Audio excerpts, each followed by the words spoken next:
కృపా నమ్మకం కలిగిన దేవా, మీకు వందనాలు, స్తుతులు, కృతజ్ఞతలు తండ్రి. దేవా, ఇదిగో నాయన, ఈ విధముగా ఈ పునరుద్ధాన దినమందు నీ సన్నిధిలో కూర్చుండడానికి ప్రభా నాయన, మీరు మమ్మల్ని జ్ఞాపకం చేసుకున్న విధానం కొరకై నీకు వందనాలు.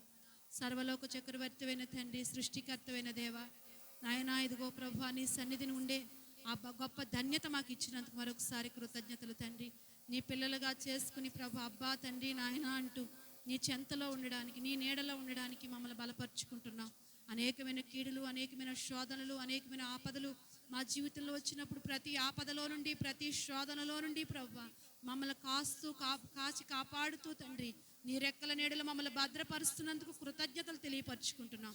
సంఘము నీది, పిల్లలు నీ పిల్లలు నాయన.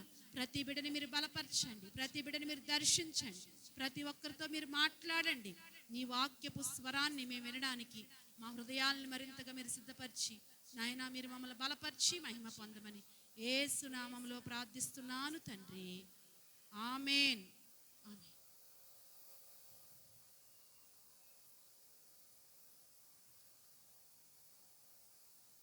ఈ విధముగా మరి దేవుని సన్నిధిలో ఇంతవరకు కూడా దేవుణ్ణి ఆరాధించడానికి, ఆయన నామాన్ని గణపరచడానికి దేవుడు మనందరినీ ఇలా సిద్ధపరచుకున్నందుకై దేవుడు ఇలాంటి మంచి తరుణాన్ని, మంచి సమయాన్ని,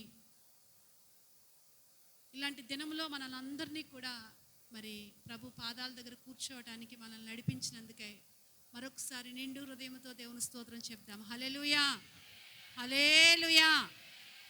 నిజంగా ఈరోజు చూడాలనుకుని ఎంతోమంది అనుకుని ఉంటారు, కానీ ఎంతోమంది లోకం విడిచిపెట్టి వెళ్ళిపోయారు. కానీ వాళ్ళకంటే గొప్పవారమేమీ కాదు, కానీ కేవలం ఆయన కృపే మనల్ని బ్రతికించింది. ఆయన కృపే మనల్ని ఏం చేసిందండి? బ్రతికించింది. కాబట్టి కృప వెంబడి కృపను దేవుడు మనకి అనుగ్రహిస్తూ ఉన్నాడు. అందును బట్టి ఆయన నామానికి మహిమ కలుగును గాక. హల్లెలూయా. దేవుని వాక్యాన్ని ధ్యానం చేసుకుందాం. నిర్గమాకాండం అండి 1వ అధ్యాయము 16వ వచనం దగ్గర నుంచి 21వ వచనం వరకు చదువుకుందాం.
చాలండి, చిన్న ప్రార్థన. పరిశుద్ధుడైన తండ్రి, నీకు వందనాలు. చదవబడిన లేఖనాన్ని మీరు జ్ఞాపకం చేసుకోండి. ఈ లేఖన భాగంలో నుంచి నాతోనూ, మాతోనూ, మా అందరితో కూడా మీరు మాట్లాడి మహిమ పొందమని యేసు నామములో ప్రార్థిస్తున్నాను తండ్రి, ఆమేన్. దేవుని వాక్యాన్ని కొద్ది నిమిషాలు మనము ధ్యానం చేసుకుందాం. చాలాసార్లు మనం చదివి ఉన్న వచనం, చాలాసార్లు మనం విన్నాం ఈ వచనాన్ని. ఇశ్రాయేలు ప్రజలు ఐగుప్తులో ఉన్నప్పుడు ఇశ్రాయేలు ప్రజలు మరి వంశాభివృద్ధి కలుగుతుంది. ఈ వంశాభివృద్ధిని చూసి ఐగుప్తు రాజు ఏమనుకుంటాడంటే, ఏ విధంగానైనా ఇశ్రాయేలు ప్రజల్ని క్షీణింప చేయాలి, వంశాన్ని క్షీణింప చేయాలని మగబిడ్డలు పుట్టిన వారందరినీ, మగబిడ్డ అయితే ఏం చేయమన్నాడు? చంపేయండి, ఆడపిల్ల అయితే బ్రతకనివ్వండి అని మంత్రస్థానులకి ఆజ్ఞాపించాడు. ఎందుకంటే ఆ రోజుల్లో ఇప్పటికి వల్లే ప్రసవించడానికి డాక్టర్ల దగ్గరికి వెళ్ళని అవసరం లేదు. ఆ రోజుల్లో ఏమండి, నొప్పులు వస్తున్నాయి అనుకోండి, మంత్రసాని ఇంటికి వచ్చేవారు. ఆ మంత్రసానే ఆ పురుటి టైంలో దగ్గర ఉండేవారంట. నేను కూడా ఇంటి దగ్గరే పుట్టాను. మంత్రసానని ఒక ఆవిడ ఉండేదంట, పెద్ద ఆవిడ. మా అమ్మగారు చెప్తూ ఉండేవారు, ఏమంటే ఏమండి, ఎవరికి పురుడు వచ్చినా కానీ ఆవిడే వస్తూ ఉండేదంట. ఆ మంత్రసాని పురుడు వచ్చిన తర్వాత మళ్ళీ వెళ్ళిపోతూ ఉండేది. ఆ పురుడు సమయంలో ఆ మంత్రసాని దగ్గర ఉంటూ ఉండేదంట. అలాగే ఇశ్రాయేలు ప్రజలకు కూడా మంత్రసానులు పురుడు పోస్తూ ఉండేవారు. అయితే ఈ మంత్రసానులు దేవునికి భయపడువారంట. ఎవరికి భయపడువారంటండి? దేవునికి భయపడువారు. దేవునికి భయపడడం వల్ల దేవుడు వారికి ఏం చేశాడంట? మేలు చేశాడు. దేవుని స్తోత్రం. ఏమండి, నిజమే. దేవుని పిల్లల అంటే ఒక అన్యులుగా ఉన్న మంత్రసానులే దేవునికి భయపడ్డారు. దేవుని స్తోత్రం. ఈ రోజున క్రైస్తవుడిగా దేవుని పిల్లలుగా ఉన్న మనలో దేవుని భయం ఉన్నదా? దేవుని యందు భయభక్తులు ఉన్నాయా? నేను దేవుడినైతే నాకు భయపడేవాడు ఎక్కడా అన్నాడు. ఎవరిని అడిగాడు? ఇశ్రాయేలు ప్రజలను అడిగాడు. ఏమన్నాడు? నేను దేవుడినైతే నాకు భయపడేవాడు ఎక్కడా అన్నాడు. నిజమే. దేవుడు కోరుకునేది ఏంటంటే ఆయన యందు భయభక్తులు కలిగి బ్రతుకు. దేవుని యందు భయభక్తులు కలిగి బ్రతికితే దేవుడు నీ జీవితంలో ఏమండి దాచిపెట్టిన ఆశీర్వాదాలన్నీ నీకు అనుగ్రహిస్తూ ఉంటాడు. అంతేకాకుండా దేవుని యందు భయభక్తులు కలిగి ఉన్నప్పుడు ఏమండి నీవు వెనకాల నీ తరానికి ఒక ఆశీర్వాదకరమైన పాత్రగా నీవు ఉంటావు. దేవుని స్తోత్రం. అసలు దేవుని యందు భయభక్తులు కలిగిన వాడు ఎలా ఉంటాడు? చాలాసార్లు మనం అనుకోవచ్చు, నాకు అసలు భయభక్తులు నేను కలిగి ఉన్నాను కదా అనుకోవచ్చు. అసలు నేను భయభక్తులు కలిగి ఉన్నానా లేదా అని పరీక్షించుకోవటానికి దేవుని వాక్యమే ఒక కొలబద్ద. దేవుని స్తోత్రం. దేవుని యందు భయభక్తులు కలిగిన వాడు ఎలా ఉంటాడు? అసలు దేవుని యందు భయభక్తులు గల వారి యొక్క ఆలోచన కానీ, దేవుని యందు భయభక్తులు గల వారి యొక్క ప్రవర్తన కానీ అసలు ఎలా ఉంటుంది అనేది ఈరోజు దేవుని వాక్యంలో నుంచి మనం నేర్చుకుందాం. చూడండి, మొదటి మాట చదువుదాం. పరిశుద్ధ గ్రంథంలో సామెతల గ్రంథము 19వ అధ్యాయము 23వ వచనం చదవండి. సామెతల గ్రంథము 19:23. యెహోవా యందు భయభక్తులు కలిగి ఉండుట జీవ సాధనము. చూడండి, అది ఏం కలిగిన వాడు? ఎవరైతే భయభక్తులు కలిగి ఉంటాడు, అది కలిగిన వాడు ఏమండి తృప్తుడై అపాయము లేకుండా బ్రతుకును. దేవుని స్తోత్రం. ఏమండి, దేవుని యందు భయభక్తులు కలిగిన వాడు ఎలా ఉంటాడంట? తృప్తి కలిగి ఉంటాడంట. దేవుని స్తోత్రం. అక్కడ రాయబడిన మాట ఏంటి? అతడు తృప్తుడై. దేవుని యందు భయభక్తులు కలిగిన వాడు తృప్తుడై ఉంటాడంట. అంటే ఏమండి, ఎప్పుడైతే తృప్తి కలిగి ఉంటామో అప్పుడు అపాయంలో పడకుండా కాపాడబడతాం. దేవుని స్తోత్రం. ఏమండి, దేవుడు మనకిచ్చిన స్థితిని బట్టి మనం ఏం కలిగి ఉండాలి? తృప్తి కలిగి ఉండాలి. ఈ రోజున మనిషికి ఏం లేదండి, తృప్తి లేదు. దేవుడు ఎన్ని ఇచ్చినా కానీ, దేవుడు ఎంతగా దీవించినా కానీ తృప్తి అనేది లేదు. తృప్తి లేకపోవటం వల్ల ఏమండి అనేకమైన అపాయాల్లో పడిపోతున్నాం, అనేకమైన అనర్థాల్లోకి వెళ్ళిపోతున్నాం. ఈ తృప్తి లేకపోవటం వల్ల ఒక ఆపేక్ష మనలోకి వచ్చేస్తుంది. అదే ఆపేక్ష. హెబ్రీలు రాసిన పత్రిక 13వ అధ్యాయం 5వ వచనం చదవండి. 13:5 త్వరగా తీయండి. 4-5 వచనాలు చెప్తాను. 13:5.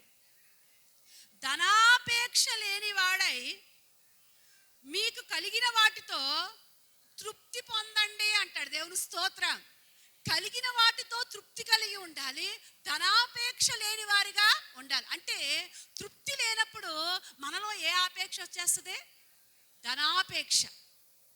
ధనాపేక్ష అంట సమస్తమైన కీడులకి మూలం.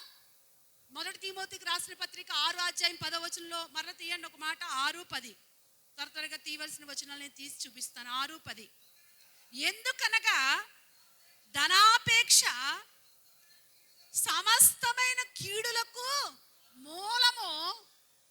కొందరు దాన్ని ఆశించి విశ్వాసములో నుంచి తొలగిపోయి నానా బాధలతో తమ్మును తామే పొడుచుకున్నారంట. ఏమండి, అంటే తమ్మును తాము పొడుచుకోవడం అంటే ఆత్మహత్య చేసుకున్నారంట. దేనివల్ల? ధనాపేక్ష ధనాపేక్ష వల్ల. ధనాపేక్ష సమస్త కీడులకు మూలం. కాబట్టి దేవుని బిడ్డలు ఎప్పుడూ కూడా ఏమండి డబ్బు డబ్బు అన్నట్టుగా డబ్బు వెనకాల పడకూడదు మనం. ఏమండి దేవుడు మనకి ఇచ్చిన స్థితిని బట్టి సంతృప్తి కలిగి ఉన్నప్పుడు ఏ సమయంలో ఏది ఇవ్వాలో ఆయనకి తెలుసు. దేవుని స్తోత్రం. సమయానుకూలంగా దేవుడు తప్పనిసరిగా అనుగ్రహిస్తూ ఉంటాడు.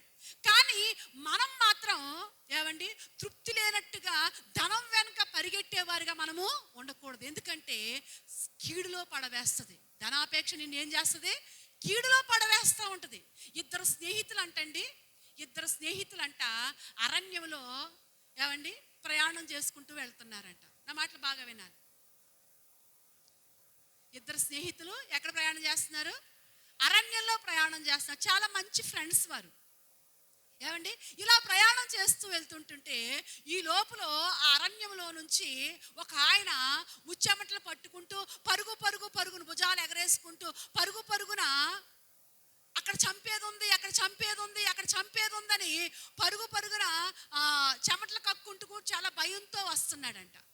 వీళ్ళిద్దరు స్నేహితులు ఏమండి ఇద్దరు స్నేహితులు ఉన్నారు కదా, వాళ్ళిద్దరూ కూడా ఈయనకి ఎదురయ్యి ఏంటండి స్వామీజీ గారు, ఏంటండి గురువు గారు, ఏంటి ఇంత మీరు కంగారుగా పరిగెట్టుకుంటూ ఇంత ఆవేశంతో పరిగెట్టుకుంటూ వస్తున్నారంటే అక్కడ చంపేది ఉంది బాబు అన్నాడంట. ఏముంది? అక్కడ చంపేది ఉంది అన్నాడంట.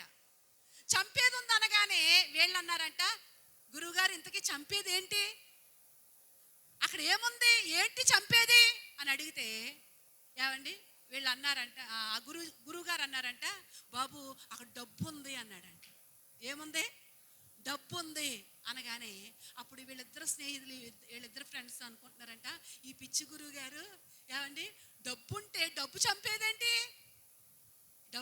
చంపేదేంటి అన్నట్టుగా వీళ్ళకి అర్థం కాలేదు. ఆయన అలా అరుచుకుంటూ ముందుకు వెళ్ళిపోయాడు. వీళ్ళైతే దాని దగ్గరికి వెళ్ళారంట. ఎక్కడైతే చెప్పాడో ఆ స్థలానికి వెళ్ళగానే ఎంత డబ్బు అక్కడ అరణ్యంలో పడి ఉందంట. వెంటనే వీళ్ళిద్దరు స్నేహితులు కూడా దాన్ని తీసుకుని మూట కట్టుకున్నారు. ఏమండి దాన్ని తీసుకుని మూట కట్టుకుని తిరిగి అరణ్యంలో నుంచి బయటికి వస్తున్నారంట.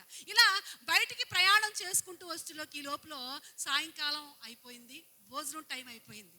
భోజనం టైం అయినప్పుడు ఒక స్నేహితుడు అంటున్నాడంట, ఒరే ఈ డబ్బుతో ఊళ్ళోకి నువ్వు రావద్దు, ఊళ్ళో కొంచెం ఊళ్ళు దగ్గరగా ఊళ్ళు ఉన్నాయి పక్కన, నేను వెళ్ళి నీకు భోజనం తీసుకొస్తాను, మరి నువ్వు ఇక్కడ ఉండంటే సరే నేను ఇక్కడ ఉంటాను, ఈ లోపల నువ్వు వెళ్ళి భోజనం తీసుకురా అన్నాడంట. ఒక స్నేహితుడు ఆ డబ్బు దగ్గర ఆ చెట్టు దగ్గర కాపలా కూర్చున్నాడంట. ఏమండి ఈ లోపల మరొక స్నేహితుడు భోజనం తీసుకొస్తానికి ఊళ్ళోకి వచ్చి ఆయన ఆ హోటల్లో భోజనం చేసేసాడు. ఒక పార్సిల్ తీసుకున్నాడు, భోజనం పార్సిల్ తీసుకున్నాడు. ఆ భోజనం పార్సిల్ తీసుకున్న తర్వాత వీడికి ఆలోచన వస్తుందంట. ఏమనంటే ఇప్పుడు ఆ డబ్బంతా ఇద్దరం పంచుకోవాలా? అరణ్యంలో ఉన్నామా మేము, కాబట్టి వాడిని చంపేస్తే నాకు వచ్చేస్తుంది కదా అన్నట్టుగా వీడికి దురాలోచన వచ్చి వీడు ఏం చేశాడంటే ఆ అన్నంలోనంట విషం కలిపేశాడంట. అన్నంలో ఏం చేశాడు? విషం కలిపేసి మామూలుగా పార్సిల్ ఉన్నట్టుగానే ఆయన తీసుకొచ్చాడు. ఈ లోపల ఇక్కడ ఉన్నాడు కదా చెట్టు కింద, ఈ చెట్టు కింద ఉన్నవాడంట వాడు అనుకుంటున్నాడంట, ఈ డబ్బంతా ఇద్దరం పంచుకోవాలా? నాకే ఉంటే నేను ఒకేసారి ఏమైపోతాను? కోటీశ్వరుని అయిపోతాను కదా. కాబట్టి ఇప్పుడు ఆడు భోజనం తేవడానికి వెళ్ళాడు, రాగానే వాడిని చంపేస్తాను అని వాడి దగ్గర కత్తుంటే దాన్ని ఏమండి మంచి పొదునొచ్చేలాగా నూరుకున్నాడు. ఏమండి నూరుకున్నాడు. ఈ లోపల వాడు ఆహారం తెచ్చి వీడికి ఇవ్వగానే ఆ ఆహారం పొట్లం తీసుకుని వాడిని కత్తితో పొడిసేసాడు. ఆడు గిలగిలా కట్టుకుని స్వామీజీ మాటలు గుర్తొస్తున్నాయి అంట. ఏమన్నాడు? చంపేది ఉంది అని అరిశాడు కదా. ఓహో ఇంతకేనేమో ఆ స్వామీజీ అలాగన్నాడు అనుకుని ఆ మాటలు గుర్తు తెచ్చుకుని చచ్చిపోయాడు. వాడు చచ్చాడులే, శుభ్రంగా భోజనం చేసి మనం ఈ డబ్బంతా పట్టుకెళ్దాం అనుకుని ఆ భోజనం చక్కగా పొట్లం ఇప్పుకున్నాడు, భోజనం చేస్తున్నాడు. ఇలా తింటూ ఉండగా కళ్ళు బైర్లు కమ్మేస్తున్నాయి, నోట్లో నుంచి సొంగలు వచ్చేస్తున్నాయి. విషం ఎప్పుడైతే ఆ విషం ఒంటికి పనిచేస్తా వచ్చిందో ఏమండి గిలగిల గిలగిల గిలగిల కొట్టుకుని అక్కడికక్కడే చచ్చిపోయాడండి. డబ్బు ఏం చేసింది ఏమండి? ధనాపేక్ష సమస్త కీడులకు మూలం. కాబట్టి దేవుని బిడ్డలు ఎప్పుడూ కూడా ధనం అవసరమే, కానీ దాన్ని ఏమండి ఈజీ మార్గంలో సంపాదించాలి, సులువైన మార్గంలో సంపాదించాలి. ఏమండి ఈ సులువైన మార్గంలో సంపాదించుట కొరకు ఎంతోమంది నష్టపోయిన సందర్భాలు ఎన్నో ఉన్నాయి. ఏమండి 10 ఏళ్ళు కట్టండి మీకు సంవత్సరానికి 60,000 ఇస్తామన్నారంట. ఏమండి 10 ఏళ్ళు కడితే సంవత్సరానికి ఎంత? 60,000. ఎలా ఇస్తారు ఏమండి? ఇదేమి ఆలోచన లేకుండా ఏమండి కొన్ని వందల మంది కట్టేశారు. చివరికి ఏమండి క్రైస్తవులు సంఘాలు కూడా కట్టేశాయి. ఎన్ని గొడవలు అయిపోయినాయండి తర్వాత. అలాంటి వాళ్ళు మాకు కూడా తెలుసు. ఏమండి సంఘంలో ఎన్నో సమస్యలు వచ్చేసాయి తర్వాత. ఎందుకంటే కట్నీ రాక త్వరగా, అంటే త్వరగా ఎప్పుడూ కూడా దేవుడు ఎప్పుడూ కూడా త్వరగా ధనవంతులు చేసేయాలనేది, త్వరగా ధనవంతులం అయిపోవడం అనేది దేవుని వాక్యానుసారమైంది కాదు. దేవుని స్తోత్రం. దేవుడు ఎప్పుడూ కూడా తన బిడ్డల్ని ఏమండి క్రమక్రమంగా అభివృద్ధి చేస్తాడు. దేవుని స్తోత్రం. అది దేవుని క్రమం. ఈ దేవుని క్రమంలో నుంచి మనము త్వరగా ధనవంతులం అయిపోవాలని ఏమండి ఏదో చేయటం వల్ల కీడులో పడిపోతాం. కాబట్టి దేవుని పిల్లలుగా దేవుడు మనకిచ్చిన దాంతో ఏం కలిగి ఉండాలి? తృప్తి కలిగి ఉండాలి. ఫిలిప్పీయులు రాసిన పత్రికలో 4వ అధ్యాయంలో ఒక మాట అంటాడు. 11వ వచనం చదవండి. 4:11. నాకు కొదువు కలుగునందున నేను ఇలాగ చెప్పుటలేదు, నేను ఏ స్థితిలో ఉన్నానో ఆ స్థితిలో ఏం కలిగి ఉండ నేర్చుకున్నాను? సంతృప్తి కలిగి ఉండ నేర్చుకున్నాను. దేవుని స్తోత్రం. నేను ఏ స్థితిలో ఉన్నా సంతృప్తి కలిగి ఉన్నాను.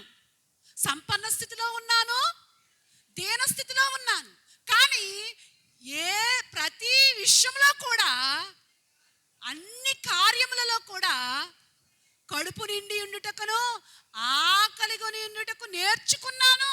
దేవుని స్తోత్రం. నిజమే, దేవుని బిడ్డలు ఎప్పుడూ కూడా నేర్చుకోవాలి. ఏమి నేర్చుకోవాలి? సంతృప్తి కలిగి ఉండడం నేర్చుకోవాలి. దేవుడు ఏ స్థితిలో పెట్టినా కానీ అడ్జస్ట్ అవడం నేర్చుకోవాలి. ఏమండి తృప్తి కలిగి ఉండడం నేర్చుకోవాలి. కొన్నిసార్లు కారం మెతుకులున్నా తృప్తి కలిగి ఉండాలి. ఏమండి కొన్నిసార్లు మంచి ఆహారం ఉంటుంది.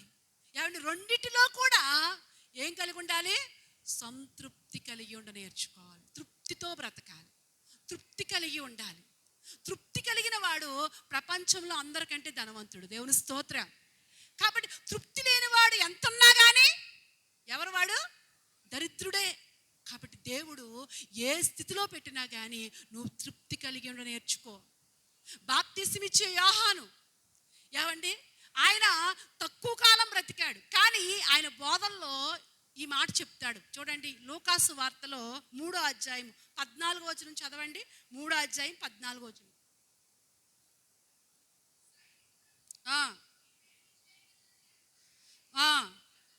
అందుకతడు ఎవరిని బాధ పెట్టకయో వేయకయో మీ జీతములతో ఏం కలిగి ఉండండి? తృప్తి కలిగి ఉండండి. దేవుని స్తోత్రం. మీ జీతాలతో తృప్తి కలిగి ఉండండి. దేవుడు నీకు జీతం ఇస్తున్నాడు, నీకు పనికి తగిన జీతం ఇస్తున్నాడు. ఆ జీతంతో తృప్తి కలిగి ఉండండి. అంతేగాని తృప్తి లేకుండా ఏమండి కీడులో పడిపోవద్దు.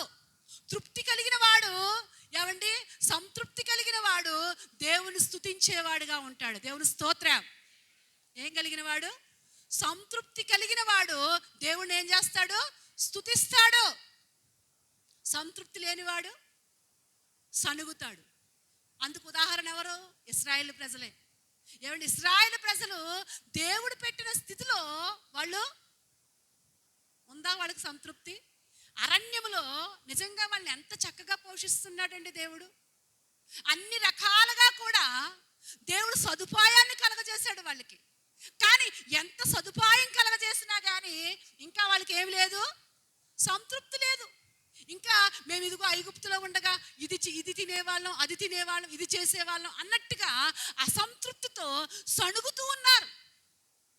ఏమండి, ఆ సణుగుడు వల్ల దేవుని ఉగ్రత వాళ్ళ మీదకి వచ్చింది. కాబట్టి దేవుని బిడ్డలండి, దేవుడు నీకు ఇచ్చిన స్థితిని బట్టి ఏం చేయాలి? నువ్వు చెప్పండి, అందరూ ఏం చేయాలి?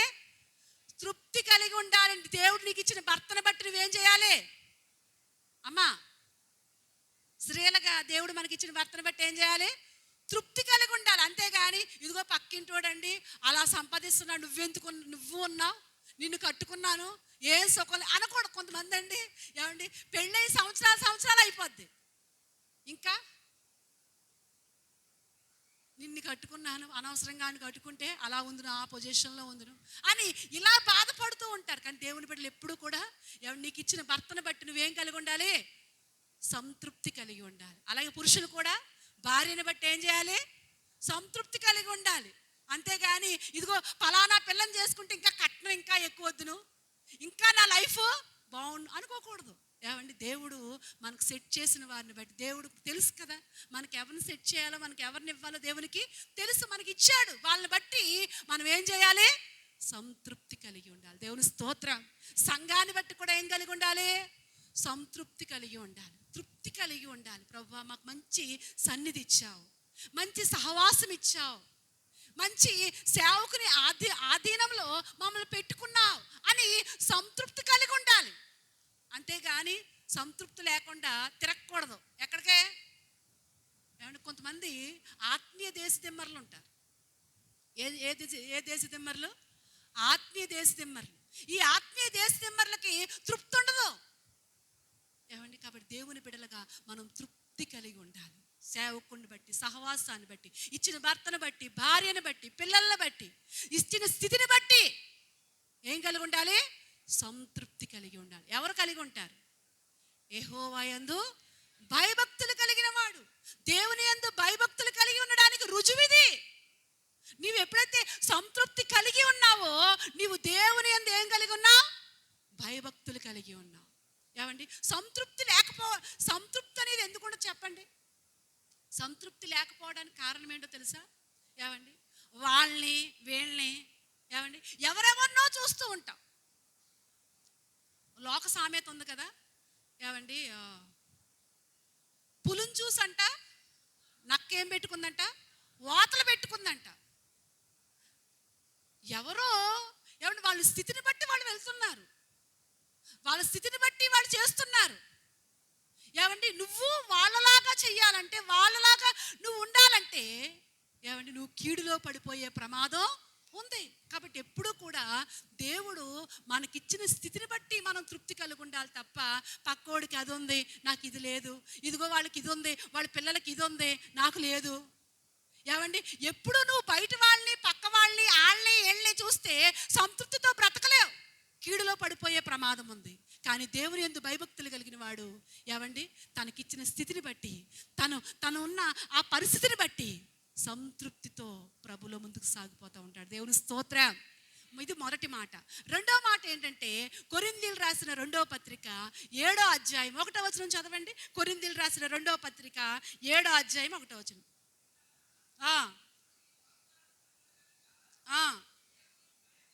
దేవుని భయముతో పరిశుద్ధతను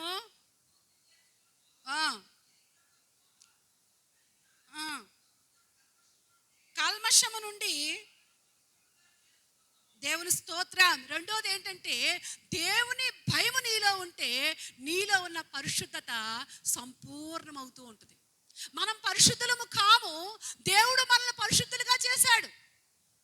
ఎప్పుడైతే పాప క్షమాపణ పొందావో, ఆయన రక్తము చేత ఎప్పుడైతే కడగబడ్డావో, పాపులని పేరు తీసేసి ఏం పేరు పెట్టాడు? నిన్ను పరిశుద్ధుడు అని పేరు పెట్టాడు. దేవుని స్తోత్రం. అయితే పరిశుద్ధులుగా చేసిన మనము ఆ పరిశుద్ధతలో సంపూర్ణం అవ్వాలంట. ఏమవ్వాలి? సంపూర్ణం అవ్వాలి. సంపూర్ణులుగా అవ్వాలంటే ఏమండి, మనము సంపూర్ణం అవ్వాలంటే అది దేవుని భయం వల్ల జరిగేది. దేవుని స్తోత్రం. నీవు దేవుని భయం కలిగి ఉంటే పవిత్రతగా బ్రతుకుతావు. పరిశుద్ధంగా నువ్వు బ్రతుకుతావు, పవిత్రంగా బ్రతకటానికి ప్రాకులాడుతావు. నీలో వ్యభిచారపు తలంపులు ఉండవు, నీలో పాపపు కోరికలు ఉండవు, నీలో అపవిత్రత ఉండకుండా దేవుని భయము నీలో ఉన్న పవిత్రతను ఏం చేస్తూ ఉంటుంది? సంపూర్ణం చేస్తూ ఉంటుంది. దేవుని స్తోత్రం. అందుకే దేవునికి భయపడేవాడు పవిత్రంగా బ్రతుకుతాడు. ఎలా బ్రతుకుతాడమ్మా? పవిత్రంగా, పరిశుద్ధంగా బ్రతుకుతాడు. తన మాటను పరిశుద్ధంగా కాపాడుకుంటాడు, తన యొక్క ఆలోచన పరిశుద్ధంగా కాపాడుకుంటాడు. తన ప్రవర్తన పరిశుద్ధంగా కాపాడుకుంటాడు. అమ్మో, నేను ఇలా మాట్లాడితే నేను అపవిత్రుడిని అయిపోతాను, నేను ఇలా చేస్తే నేను అపవిత్రుడిని అయిపోతాను అని తన యొక్క పవిత్రతను దేవుని భయం కలిగిన వాడు మాత్రమే కాపాడుకుంటాడు. దేవుని స్తోత్రం. కాబట్టి దేవుని భయం నీలో ఉంటే నువ్వు పరిశుద్ధంగా బ్రతుకుతావు. ఈనాడు ఎక్కడ చూసినా అపవిత్రత. అపవిత్రత, యవనస్తుల్లో భయంకరమైన అపవిత్రత. వారి చూపులు అపవిత్రత, వారి మాటలు అపవిత్రత, మాటలు ద్వంద్వార్థాలు, చూపులు భయంకరమైన వ్యభిచారపు చూపులు, పాపపు చూపులు. ఎక్కడ చూసినా అపవిత్రత లోకంలో మనం చూస్తున్నాం. అది సంఘంలోనికి రాకూడదు. సంఘమైన మనము పవిత్రంగా బ్రతకటం నేర్చుకోవాలి. యవనస్తులు తమ జీవితాన్ని పవిత్రంగా కట్టుకోవాలి. ఎప్పుడైతే వారి జీవితంలో ఉన్న పవిత్రతను కాపాడుకుంటారో వారిని దేవుడు గొప్పవారిగా ఆశీర్వదిస్తాడు. హల్లెలూయా. పరిశుద్ధ గ్రంథంలో ఎవరైతే పవిత్రంగా కాపాడుకున్నారో వారు ఆశీర్వాదకరంగా ఉన్నారు. ఎవరైతే తమ పవిత్రతను చెరిపివేసుకున్నారో వారు చరిత్రలో లేకుండా అయిపోయారు. యాకోబుకి ఎంతో చరిత్ర ఉంది. యాకోబు కుమార్తె ఎవరు? దీనా. దీనా లోకాన్ని చూడవెళ్ళిందంట. తనలో ఉన్న పవిత్రతను చెరుపుకుంది. పవిత్రతను చెరుపుకోవటం వల్ల ఆమె చరిత్ర లేదు. చరిత్ర హీనురాలైపోయింది. దేవుడు నిన్ను గొప్ప ఆశీర్వాదకరంగా ఉంచాలని కోరుకుంటున్నాడు. నీవు ఆశీర్వాదకరంగా ఉండాలంటే నీలో ఉన్న పవిత్రతను ఏం చేయాలి? కాపాడుకుంటూ ఉండాలి. దేవుని భయంతో, అమ్మో నేను దేవుణ్ణి కలిగి ఉన్నాను కాబట్టి నేను అలాంటి పనులు చేయను, నేను అలా ఉండను, అలా మాట్లాడను, వాళ్ళతో అలాగా నేను మాట ఆ విధంగా నేను వారితో మాట కలపను అన్నట్టుగా దేవుని భయం కలిగి నువ్వు కాపాడబడుతూ ఉండాలి. దేవుని స్తోత్రం. ఎప్పుడైతే నువ్వు అలా పవిత్రతను కాపాడుకుంటావు, బైబిల్ గ్రంథంలో పవిత్రతను కాపాడుకున్న వారు చరిత్రకు ఎక్కారు, ఆశీర్వాదకరంగా ఉన్నారు. వారు ఎంతో దీవెనకరంగా ఉన్నారు. కాబట్టి పవిత్రతను కాపాడుకో. నీ మాటలో ఉన్న పవిత్రతను కాపాడుకో, నీ చూపులో ఉన్న పవిత్రతను కాపాడుకో. అపవిత్రతలుగా వెళ్ళిపోవద్దు. దేవుని భయము కలిగిన వాడు పవిత్రంగా బ్రతుకుతాడు, పరిశుద్ధంగా బ్రతుకుతాడు. వారి ఆలోచనలు, వారి మాటలు పరిశుద్ధంగా ఉంటాయి. మూడవదిగా చూసినట్లయితే యోబు గ్రంథం 1:8 చదవండి. 1:8 యోబు గ్రంథం 1:8. అందుకు యెహోవా, నీవు నా సేవకుడైన యోబు సంగతి ఆలోచించావా? అతడు యథార్థవంతుడును. చూడండి, దేవుని యందు భయభక్తులు కలిగి చెడుతనమును విసర్జించువాడు. దేవుని స్తోత్రం. మూడోదిగా దేవుని భయం కలిగిన వాడు చెడును ఏం చేస్తూ ఉంటాడు? విసర్జిస్తాడు. చెడును ఏం చేస్తాడమ్మా? విసర్జిస్తాడు. చెడు అంటే చెడు ఎక్కడుంది? మనిషిలో చెడు ఎక్కడుంది? మార్కు సువార్త 7:21 చదవండి. మార్కు సువార్త 7:21. లోపల నుండి అనగా మనుషుల హృదయములో నుండి జారత్వములు, దొంగతనములు, నరహత్యలు, వ్యభిచారములు, లోభములు, చెడుతనమును, కృత్రిమమును, కామ వికారమును, మత్సరమును, దేవదూషణయు, అహంభావమును, అవివేకమును వచ్చును. ఈ చెడ్డవన్నీయు అమ్మా ఏంటివి? చెడ్డవి. చెడ్డను యోబు ఏం చేశాడు? చెడును విసర్జించాడు. చెడ్డవి ఏయి రాసుకొచ్చాడు కదా. మొత్తం ఎన్ని ఉంటాయి అక్కడ? 13 ఉన్నాయి. ఏమండి? మచ్చరం, కుళ్ళు, అసూయ, ద్వేషం, అబద్ధం, దొంగతనం, ఇవన్నీ కూడా ఎక్కడున్నాయంట? లోపల ఉన్నాయి, హృదయంలో ఉన్నాయి. అవి ఏం చేయాలి? విసర్జించాలి. ఎప్పుడు విసర్జించాలి? చూడండి, ఇప్పుడు మనం ఫుడ్ తీసుకుంటాం. ఏమండి? ప్రతిరోజు ఏం చేస్తాం? ఫుడ్ తీసుకుంటాం. ఫుడ్ తీసుకున్నప్పుడు ఆ ఫుడ్లో ఎన్నో మినరల్స్ ఉంటాయి, విటమిన్స్ ఉంటాయి, కార్బోహైడ్రేట్స్ ఉంటాయి, ఇంకెన్నో ఉంటాయి. అవన్నీ కూడా ఏమండి బ్లడ్గా, రక్తంగా మారి మనకి దేనికి అందవలసింది అది అందుతూ ఉంటుంది. అయితే మనం తీసుకున్న ఫుడ్లో చెడు కూడా ఉంటుంది. ఏముంటుందండి? వేస్ట్ ఉంటుంది. ఆ వేస్ట్ ఏం చేస్తాం? విసర్జిస్తాం కదా. ఏమండి? చెడును విసర్జించాలి. ఏమండి? మనం భుజించే ఆ ఆహారంలో ఉన్న వేస్ట్ విసర్జన జరగాలి. ఏమండి? ప్రతిరోజు ఏం జరగాలి? విసర్జన జరగాలి. విసర్జన జరగలేదనుకోండి ఏమవుద్ది? ఏమండి? విసర్జన జరగలేదనుకోండి, మీకు అర్థమయ్యేలాగా, మల విసర్జన జరగలేదనుకోండి ఏమవుద్ది?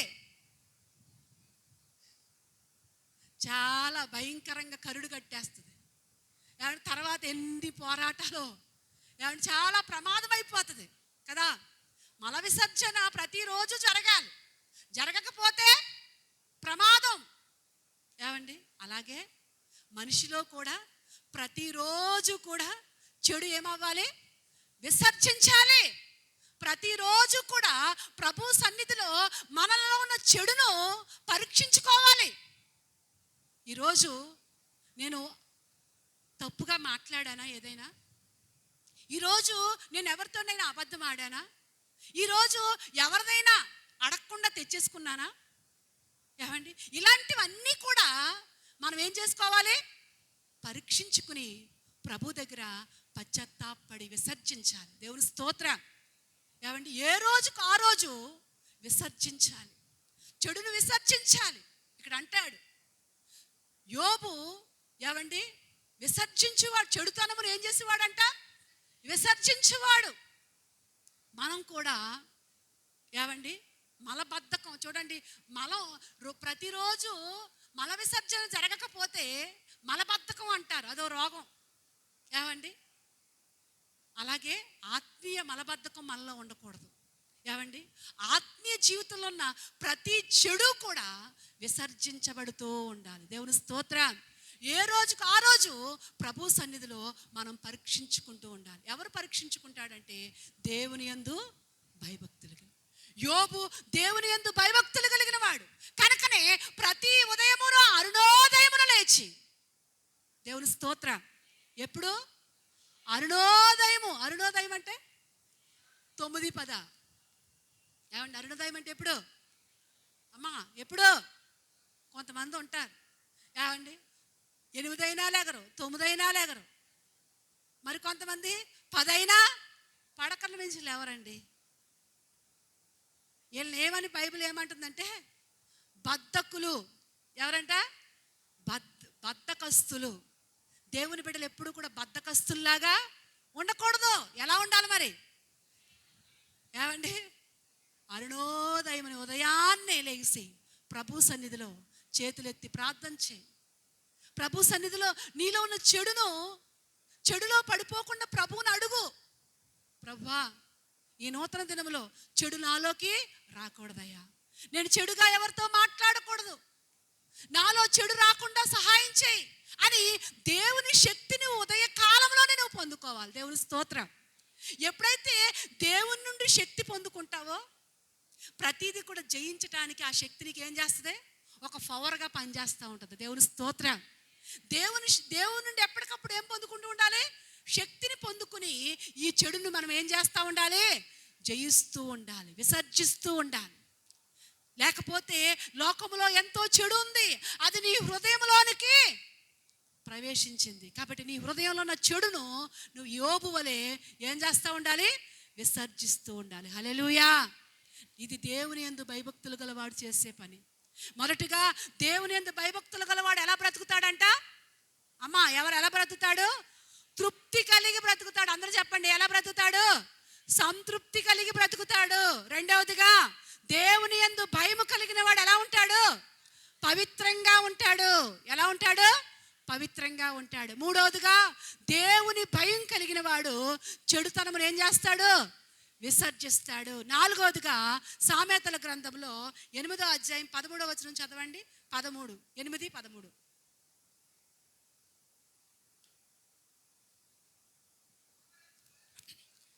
యెహోవా యందు భయభక్తులు కలిగి ఉండుట చెడుతనమును అసహించుకొనుటయే. చాలండి. ఏం అసహించుకోవాలి? చెడుతనము. చెడుతనం అంటే ఏంటి? నేను చెప్పాను కదా, ఇప్పుడు ఎన్నో ఉన్నాయి చెడుతనం. ఇంకా లోకంలో ఎన్నో చెడుతనాలు ఉన్నాయి. ఏమండి? లంచం, మోసం, ఏమండి లోకంలో దురాశలు, ఏమండి లోకం యొక్క ఆచారాలు, ఇవన్నీ కూడా మనం ఏం చేయాలి? అసహించుకోవాలి. దేవుని స్తోత్రం. లోక ఆచారాలను మనం అసహించుకోవాలి. లోకంలో లంచాన్ని మనం అసహించుకోవాలి. కొంతమంది లంచం లేకపోతే మంచం ఎక్కరంట. లంచం, ప్రతిదానికి కూడా లంచం. ఏ పని చేసినా కానీ లంచం. ఈ లంచం లంచం లంచం చివరికి ఆ లంచం నీకు ఒక శాపంగా మారిపోతుంది. జాగ్రత్త. ఏమండి? దేవుని బిడ్డలు దాన్ని అసహించుకోవాలి. ఎవరు అసహించుకుంటారంటే యెహోవా యందు భయభక్తులు కలిగిన వాడు. దేవుని యందు భయభక్తులు కలిగిన వాడు లంచాన్ని అసహించుకుంటాడు. లోక ఆచారాల్ని అసహించుకుంటాడు. లోక మోసాల్ని అసహించుకుంటాడు. అమ్మో, నేను అలాగా ఉండకూడదు అని. యెహోవా యందు భయభక్తులు కలిగిన వాడు చెడును అసహించుకుంటాడు అంటాడు. నిజమే. మరి ఈ దేవుని యందు భయభక్తులు ఎలా వస్తాయి మనలోనికి? ఏమండి? దేవుని యందు భయభక్తులు కలిగిన వాడు ఎలా ఉంటాడని చెప్పుకున్నాం కదా.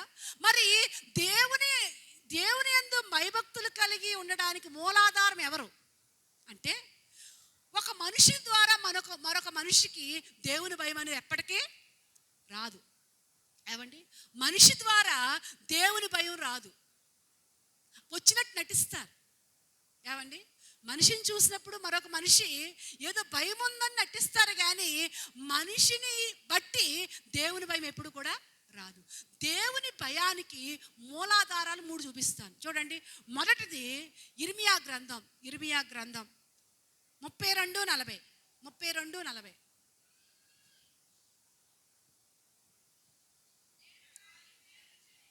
నేను వారికి మేలు చేయుట మానకుండినట్లు నిత్యమైన నిబంధనను వారితో చేయుచున్నాను. చూడండి. వారు నన్ను విడువకుండునట్లు వారి హృదయములలో నా ఎడల భయభక్తులు పుట్టించేదను. దేవుని స్తోత్రం. ఏమండి? దేవుని యందు భయభక్తులు పుట్టించేది ఎవరు? ఏమండి? ఎవరంట? దేవుడే. తండ్రిగా ఉండి ఆయనే తన పిల్లల హృదయంలో దేవుని యందు ఏం పుట్టిస్తాడంట? భయభక్తులు పుట్టిస్తాడు. ఆయన సిలిండర్లో నువ్వు ఎప్పుడైతే ఉంటావో నీ హృదయంలో దేవుడే భయభక్తులు పుట్టిస్తాడు. ఒకటి. రెండవదిగా కీర్తనల గ్రంథం 119వ అధ్యాయము 38వ వచనం చదవండి. 119:38.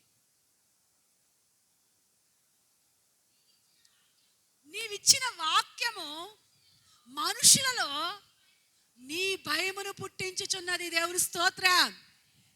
దేవుని భయాన్ని పుట్టించేది ఏంటి? వాక్యం. ఏంటమ్మా? వాక్యం. ఎప్పుడైతే వాక్యాన్ని నువ్వు చదువుతూ ఉంటావో, వాక్యాన్ని నువ్వు శ్రద్ధ కలిగి వింటూ ఉంటావో, ఆ వాక్యం అంట నీలో ఏం పుట్టిస్తుంది? దేవుని యందు భయం పుట్టిస్తుందంట. దేవుడు ఉన్నాడు అనే భయం పుట్టిస్తుంది. వాక్యము కుమారుడై ఉన్నాడు. ఏమండి? యోహాను సువార్తలో ఏమంటాడు? ఆదియందు వాక్యముండెను, వాక్యమే దేవుడై ఉండెను, ఆ వాక్యమే కృపా సత్య సంపూర్ణుడుగా మన మధ్య నివసిస్తున్నాడు. దేవుని స్తోత్రం. కుమారుడు వాక్యమై ఉన్నాడు. ఎవడి తండ్రిగా భయం పుట్టిస్తాడు. కుమారుడుగా వాక్కై ఉన్న దేవుడు నీలో భయం పుట్టిస్తాడు. చూడండి, యెషయా గ్రంథం 11వ అధ్యాయము 2వ వచనం చదవండి. 11:2.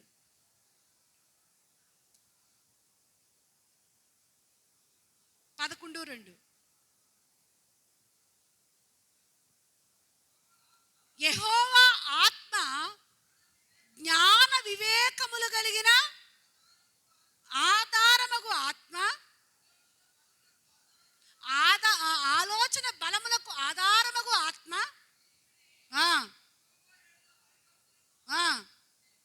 దేవుని స్తోత్రం. ఏ ఆత్మ అంట? తెలివిని, యెహోవా యందు భయభక్తులను పుట్టించు ఆత్మ. దేవుని స్తోత్రం. పరిశుద్ధాత్మ, దేవుని ఆత్మ నీలో ఉన్నప్పుడు ఏం చేస్తూ ఉంటుంది? భయభక్తులు పుట్టిస్తూ ఉంటుంది. దేవుని యందు భయభక్తులు పుట్టిస్తూ ఉంటుంది. తండ్రిగా భయభక్తులు పుట్టిస్తాడు. రెండవది కుమారుడిగా వాక్కయ్యున్న దేవుడు మనలో భయభక్తులు పుట్టిస్తాడు. మూడవదిగా పరిశుద్ధాత్ముడు నీలో ఏం పుట్టిస్తాడు? భయభక్తులు పుట్టిస్తాడు. కాబట్టి తండ్రిగా, కుమారుడిగా, పరిశుద్ధాత్ముడిగా మనం ఆయన కలిగి ఉన్నాం. దేవుని స్తోత్రం. పరిశుద్ధ గ్రంథంలో ఒక ఆయన గురించి దేవుడు చెప్తున్నాడు. ఏమంటున్నాడంటే, ఇదిగో ఈయన నాకు భయపడువాడు అని సాక్ష్యం ఇస్తున్నాడు. ఎవరైనా అంటే చూడండి, ఆది కాండం 22:12.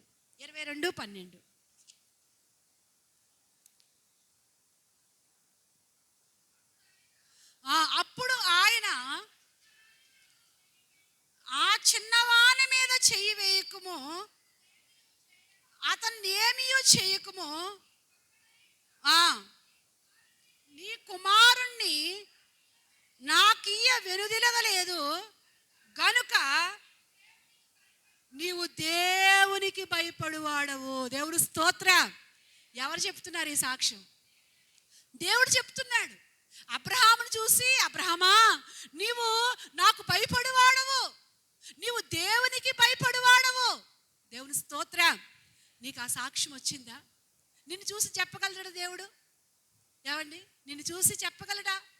పలానా సహోదరి నాకు భయపడు ఆమె, ఇదిగో పలానా ఆయన దేవునికి భయపడువాడు అని చెప్పగలుగుతా దేవుడు? ఏమండి, సాక్ష్యం ఎవరిస్తున్నారు? దేవుడిస్తున్నాడు. ఇదిగో అబ్రహామా నీవు నాకు భయపడువాడవు. అబ్రహాముకి ఆ సాక్ష్యం రావడానికి కారణం ఏంటో తెలుసా? ఏమండి, ఏ సాక్ష్యం? దేవునికి భయపడువాడు అనే సాక్ష్యం రావడానికి కారణం ఏంటో మీకు చెప్తాను. ఏమండి, మొదటిది ఏంటంటే, ఎప్పటికప్పుడు అబ్రహాము దేవుని ప్రత్యక్షత పొందుకుంటూ ఉండేవాడు. దేవుని స్తోత్రం. ఏమండి, మొట్టమొదటిగా విగ్రహారాధనలో ఉన్న అబ్రహాముని పిలిచాడు. పిలుపు ద్వారా దేవుడు ప్రత్యక్షత పొందుకున్నాడు. దేవుని స్తోత్రం. ఏమండి, అంతటితో ఆగిపోలేదు. ఏమండి, మరలా ప్రార్థన ద్వారా, ఏమండి, పిలిచిన తర్వాత అబ్రహాం ఏం ప్రారంభించాడు? ప్రార్థన ప్రారంభించాడు. ప్రార్థన ద్వారా దేవుని ప్రత్యక్షత పొందుకున్నాడు. ఏమండి, మూడోదిగా కాపుదల. చూడండి, శారమ్మను తీసుకెళ్ళిపోయి ఎక్కడ పెట్టుకున్నాడు? రాజు తన గృహంలో పెట్టుకున్నాడు. కానీ దేవుడు ఏమిచ్చాడు అక్కడ? కాపుదల. ఏమండి, ఎప్పటికప్పుడు అబ్రహాము ఎప్పటికప్పుడు చనిపోయే వరకు కూడా, ఏమండి, దేవుని ప్రత్యక్షత పొందుకుంటూనే వచ్చాడు. దేవుని స్తోత్రం. ఏమండి, మనం కూడా ఎప్పటికప్పుడు ప్రతి దినము కూడా దేవుని ప్రత్యక్షత పొందుకుంటూ ఉండాలి. దేవుని స్తోత్రం. ఎప్పుడో ఇలా చేశానండి, ఎప్పుడో ఇలా జరిగిందండి కాదు. నువ్వు ఇప్పుడు ప్రజెంట్ దేవుని ప్రత్యక్షతలో నువ్వు ఎలాగున్నావు? దేవునికి నీకు ఏంటి బంధం? ఏమండి, దేవునిలో నువ్వు ఎలా కట్టుకుంటున్నావు నీ జీవితాన్ని? ఏమండి, ఎప్పుడో చేశాను, ఎప్పుడోనండి ఇదిగో ఇన్ని రోజులు ఉపవాసాన్ని ప్రార్థన చేశానండి, ఎప్పుడోనండి ఇదిగో ఇలాగా నేను వెళ్ళానండి దేవుని కొరకు ఇచ్చి, ఇలా కాదు. ఇప్పుడేంటి నీ ప్రత్యక్షత? ఇప్పుడేంటి ప్రజెంట్ నీ జీవితం ఏంటి? అబ్రహాము ఎప్పటికప్పుడు దేవుని ప్రత్యక్షత పొందుకుంటూ వెళ్ళిపోయాడు. దేవుని స్తోత్రం. రెండవదిగా అబ్రహాము దేవునికి భయపడేవాడిని సాక్ష్యం పొందడానికి రెండో కారణం ఏంటో తెలుసా? విధేయత. ఏంటండి? విధేయత. దేవుడు అబ్రహామును చూసి అబ్రహామా రా అని పిలవగానే వచ్చేసాడు. ఏమండి? రెండవదిగా అబ్రహాముతో అన్నాడు, ఇదిగో మీరు సున్నతి పొందండి, సున్నతి చేయించుకోండి అనగానే వెంటనే ఏం చేశాడు? సున్నతి ఆచరించాడు. మూడవదిగా నీ కుమారుడు నాకు ఇచ్చేయి అన్నప్పుడు ఏం చేశాడు? వెంటనే విధేయత. వెంటనే ఆలోచించి చెప్తాను ప్రభువా, కొంత టైం అయ్యి నాకు అని అడగలేదు. దేవుని మాట ఏదైనా కానీ వెంటనే అది నెరవేర్చడానికి ఏం చూపించాడండి? విధేయత చూపించాడు. అందుకే అంతగా దీవించబడ్డాడు. దేవుని స్తోత్రం. ఒకసారి మన మీటింగుల్లో ఫినేహాస్ గారు చెప్పారు కదా. ఏమండి? ఫినేహాస్ గారు దేవుని భయం గురించి చెప్పారు. ఆయన ఈ వచనం, నేను మూలవాక్యం తీసుకున్నాను చూడండి, అదే వచనం తీసుకుని లాస్ట్ రోజు చెప్పారు కదా. మీకు ఎంతమంది గుర్తుందో నాకు జ్ఞాపకం లేదు, కానీ ఆయన రోజు ఒక సాక్ష్యం చెప్పాడు. ఏమండి? ఒకసారి అంటే ఒక దైవజనుడు ఒక ఇంటికి వెళ్ళాడంట, గృహదర్శినికి. వెళ్ళినప్పుడంట ఆమె బయట పెద్ద పెద్ద ముగ్గులు వేసుకుని పెద్ద పెద్ద ముగ్గులు పెట్టిందంట. ఈ దైవజనుడు లోనకు వస్తూ వస్తూ ఆమెతో అన్నాడంట, అమ్మా మనం రక్షించబడ్డాం కదా, మనం దేవుణ్ణి నమ్ముకున్నాం కదా, మరి అవన్నీ ఏంటమ్మా, ఈ ముగ్గులన్నీ ఏంటి అంటే, అప్పుడు ఆమె అందంట, ముగ్గు వేసుకోకూడదండి అంటే, వద్దమ్మా అది లోక ఆచారం కదా, వద్దు ఆ ముగ్గులు కూడా మనకి అన్నప్పుడు వెంటనేనంటండి, ఇంకెప్పుడు వేయకు ఈ ముగ్గు, ఎప్పుడు వేయకు అన్నాడంట. అనగానే వెంటనే ఆమె ఏం చేసిందంటే 2 బకెట్లు నీళ్ళు తెచ్చంట ఆ ముగ్గు మీద పోసేసిందంట. ఆ సేవకుడు అన్నాడంటే, ఏంటమ్మా ఇంతలోనే నీళ్ళు తెచ్చి పోసేసావేంటంటే, మీరు చెప్పారు కదండి మళ్ళా ఇంకోసారి పెట్టొద్దు అన్నాను అంటే, లేదండి అది ఇప్పుడే తుడిచేస్తాను అన్నట్టుగా. అప్పుడు ఆ దైవజనుడు అన్నాడంట, అమ్మా నువ్వు వెంటనే విధేయత చూపించావు కాబట్టి దేవుడు రాబో దినాల్లో నీ కుటుంబాన్ని ఆశీర్వదిస్తాడమ్మా అన్నాడంట. నిజంగా ఇప్పుడు ఆ కుటుంబంలోనంటండి 72 మంది సేవకులు ఉన్నారంట. దేవుని స్తోత్రం. సేవ చేసేవారు ఆ తల్లి ద్వారా వచ్చే వంశావళిలో 72 మంది గొప్ప గొప్ప సేవా పరిచర్లో వాడబడుతున్నారంట. దేవుని స్తోత్రం. నిజమేనండి, విధేయతలో ఎంతో ఆశీర్వాదం ఉంది, ఎంతో గొప్ప దీవెన ఉంది. అబ్రహాము అలాంటి విధేయత కలిగిన వాడు. మూడవదిగా ఏమండి? సిద్ధపాటు కలిగిన వాడు. అబ్రహాం ఎలాంటి వాడు? సిద్ధపాటు. చూడండి, తన కుమారుణ్ణి బలిమ్మన్నాడు దేవుడు.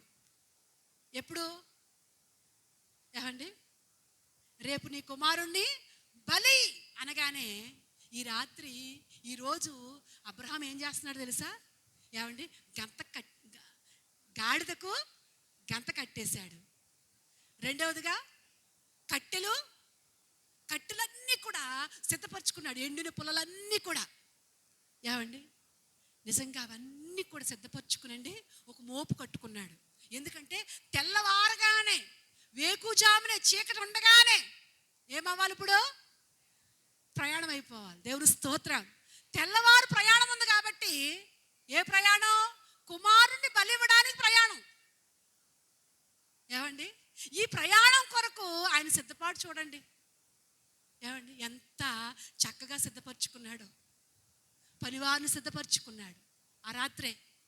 ఏమండి? గాడిదకు గంత కట్టుకుని సిద్ధపరచుకున్నాడు, కట్టెలు సిద్ధపరచుకున్నాడు. అవన్నీ సిద్ధపరచుకుని ఉదయాన్నే బలికి వెళుతున్నాడు. దేవుని స్తోత్రం. మనలో కూడా ఏముండాలి? ఆదివారానికి ఏం చేయాలి మనం? అమ్మా ఏం చేయాలి? ఎప్పుడు సిద్ధపడాలి? శనివారమే సిద్ధపడాలి. దేవుని స్తోత్రం. అంతేగాని ఏమండి ఆదివారమా, ఇవాళ ఆదివారమా, అసలు జ్ఞాపకమే లేదు అన్నట్టుగా ఉండకూడదు. ఏమండి? ఆదివారమా అన్నట్టుగా ఉండకూడదు. కానీ మనం ఆదివారం కంటే ఒక రోజు ముందే శనివారమే ఏం చేయాలి? సిద్ధపడాలి. రేపు పొద్దుట వేసుకునే డ్రెస్ అయినా, లేకపోతే రేపు మరి అన్నీ బైబిలు, బ్యాగు అన్నీ కూడా ఒక చోట పెట్టుకుని, ఏమండి అంతా టయానికి సమయానికి ఏం చేయాలి? సిద్ధపడి రావాలి. సిద్ధపాటు లేకపోతే ఏమవుద్ది? ఆరాధన 8 ఎన్నింటికి వస్తాం? 10ంటికి, లేకపోతే 9ంటికి, 8:30కి, 8:15 కాదు. సిద్ధపడాలి. నువ్వు సిద్ధపడితే ఏమండి నువ్వు ఎలా సిద్ధపడాలంటే మొదటి ప్రార్థనలో ఉండాలి, లాస్ట్ ఆశీర్వాదం ప్రార్థన తీసుకుని రావాలి. దేవుని స్తోత్రం. ఏమండి ఎలా సిద్ధపడాలి? మొదటి ప్రార్థనలో ఉండాలి. మొదటి ప్రార్థన ఎన్నింటికి? 8 ఇలా అవ్వగానే అలా ప్రారంభించేస్తారు మొదటి ప్రార్థన. ఎందుకంటే మనం ఎన్ని గంటలకు ఆరాధన పెట్టుకుంటామో అన్ని గంటలకు యేసు ప్రభు రెడీగా ఉంటాడు ఇక్కడ. దేవుని స్తోత్రం. ఆయన రెడీగా ఉంటాడండి ఇక్కడ. నువ్వేం చేస్తావు? నిక్కి నీల్చుకుని ఏమండి సాన్ చేస్తా, ఆలస్యం చేస్తా, ఏదో వెళ్దాంలే, పాటలు అవుతాయి, అంతకంటే ఏమవుతాయి? ముందు 7 ప్రార్థనలు అవుతాయి, అంతకన్నా ఏమవుతాయి? కానుకల పాట అవుతాయి, అందుకన్నా ఏమవుతాయి? కాదు కాదు కాదు, సిద్ధపరచుకోవాలి. సిద్ధపాటుతో రావాలి. సిద్ధపాటు. రేపొద్దుటి ప్రభువుని ఆరాధించే ప్రభు దినం. నువ్వు ఎక్కడికైనా వెళ్తే ఎలా వెళ్తావు? సిద్ధపడకుండా వెళ్తావా? ఎన్ని రకాలుగా సిద్ధపడిపోతావు. కానీ దేవుని సన్నిధికి రావడానికి ఏది సిద్ధపాటు ఉందా? సిద్ధపాటు. సిద్ధపడి రావాలి. దేవుని స్తోత్రం. సిద్ధపడిన వారు ఎత్తబడ్డారు, సిద్ధపాటు లేని వారు విడిచిపెట్టబడ్డారు.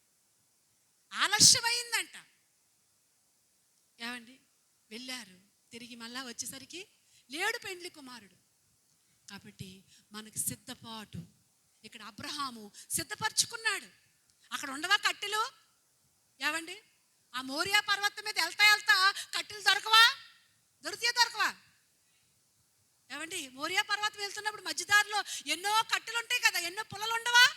పని వాళ్ళు ఉన్నారు కదా, వాళ్ళని తెమ్మన్నా తెస్తారు కదా. లేదు, తను సిద్ధపాటు తాంది. దేవుని స్తోత్రం. నిజమే, ఎవరి సిద్ధపాటు వాళ్ళది. మనం సిద్ధపడాలి. నేను అలాగే సిద్ధపడతాను. ఏమంటే రేపు ఆదివారం అంటే ఆ నైటే సాధ్యమైనంత వరకు అన్నీ సిద్ధపడిపోతూ ఉంటాను. ఏమండి ఉదయం. అందుకనే ఏమండి మా చిన్న పాప చంటి బిడ్డ అయినా కానీ నేను 8ంటికి ఇక్కడ ఉండగలిగాను. ఎందుకంటే ఆ రాత్రే సిద్ధపడిపోతాను. ఎప్పటికప్పుడు మనం సిద్ధపడితే ఎలాంటి పనులైనా అధిగమించగలదు. దేవుని స్తోత్రం. కాబట్టి అలా ఉండాలి మనం. అబ్రహాము దేవుని భయముతో దేవుని ఆశీర్వాదం పొందినవాడు. కారణం ఏంటంటే మొదటిగా ఎప్పటికప్పుడు ప్రత్యక్షత పొందినవాడు, రెండవదిగా విధేయత కలిగినవాడు, మూడవదిగా సిద్ధపాటు కలిగినవాడు. ఇక్కడ అబ్రహాం 4వ చూసినట్లయితే విశ్వాసత కలిగినవాడు. దేవుని స్తోత్రం. ఏం కలిగినవాడు? ఏంటి అబ్రహాంకి విశ్వాసం? ఏమండి నా భార్య ఉడికిపోయింది గర్భం, ఇంకా పిల్లలు పుట్టడానికి ఛాన్స్ లేదు. అలాంటి సమయంలో నా భార్య గర్భంలో నుంచి నాకు కుమారుని ఇచ్చాడు. కాబట్టి ఈ టైంలో నేను నా కుమారుని బలిచ్చినా కానీ బూడిదలో నుంచి కూడా నా కుమారుణ్ణి లేపగలిగిన దేవుడు నా దేవుడు. దేవుని స్తోత్రం. విశ్వాస్యత. అబ్రహాము విశ్వాసం. నిజమే, దేవుని బిడ్డలుగా మనలో ఏముండాలండి? విశ్వాసం.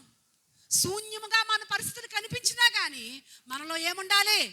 విశ్వాసం. దేవుడు ఉన్నాడు నాకు, దేవుడు విడిచిపెట్టడు నన్ను, దేవుడు చూసుకుంటాడు నన్ను, దేవుడు నాకు సహాయం చేస్తాడు అనే ఆ విశ్వాసం నువ్వు ఎప్పటికీ విడిచిపెట్టకూడదు. దేవుని స్తోత్రం.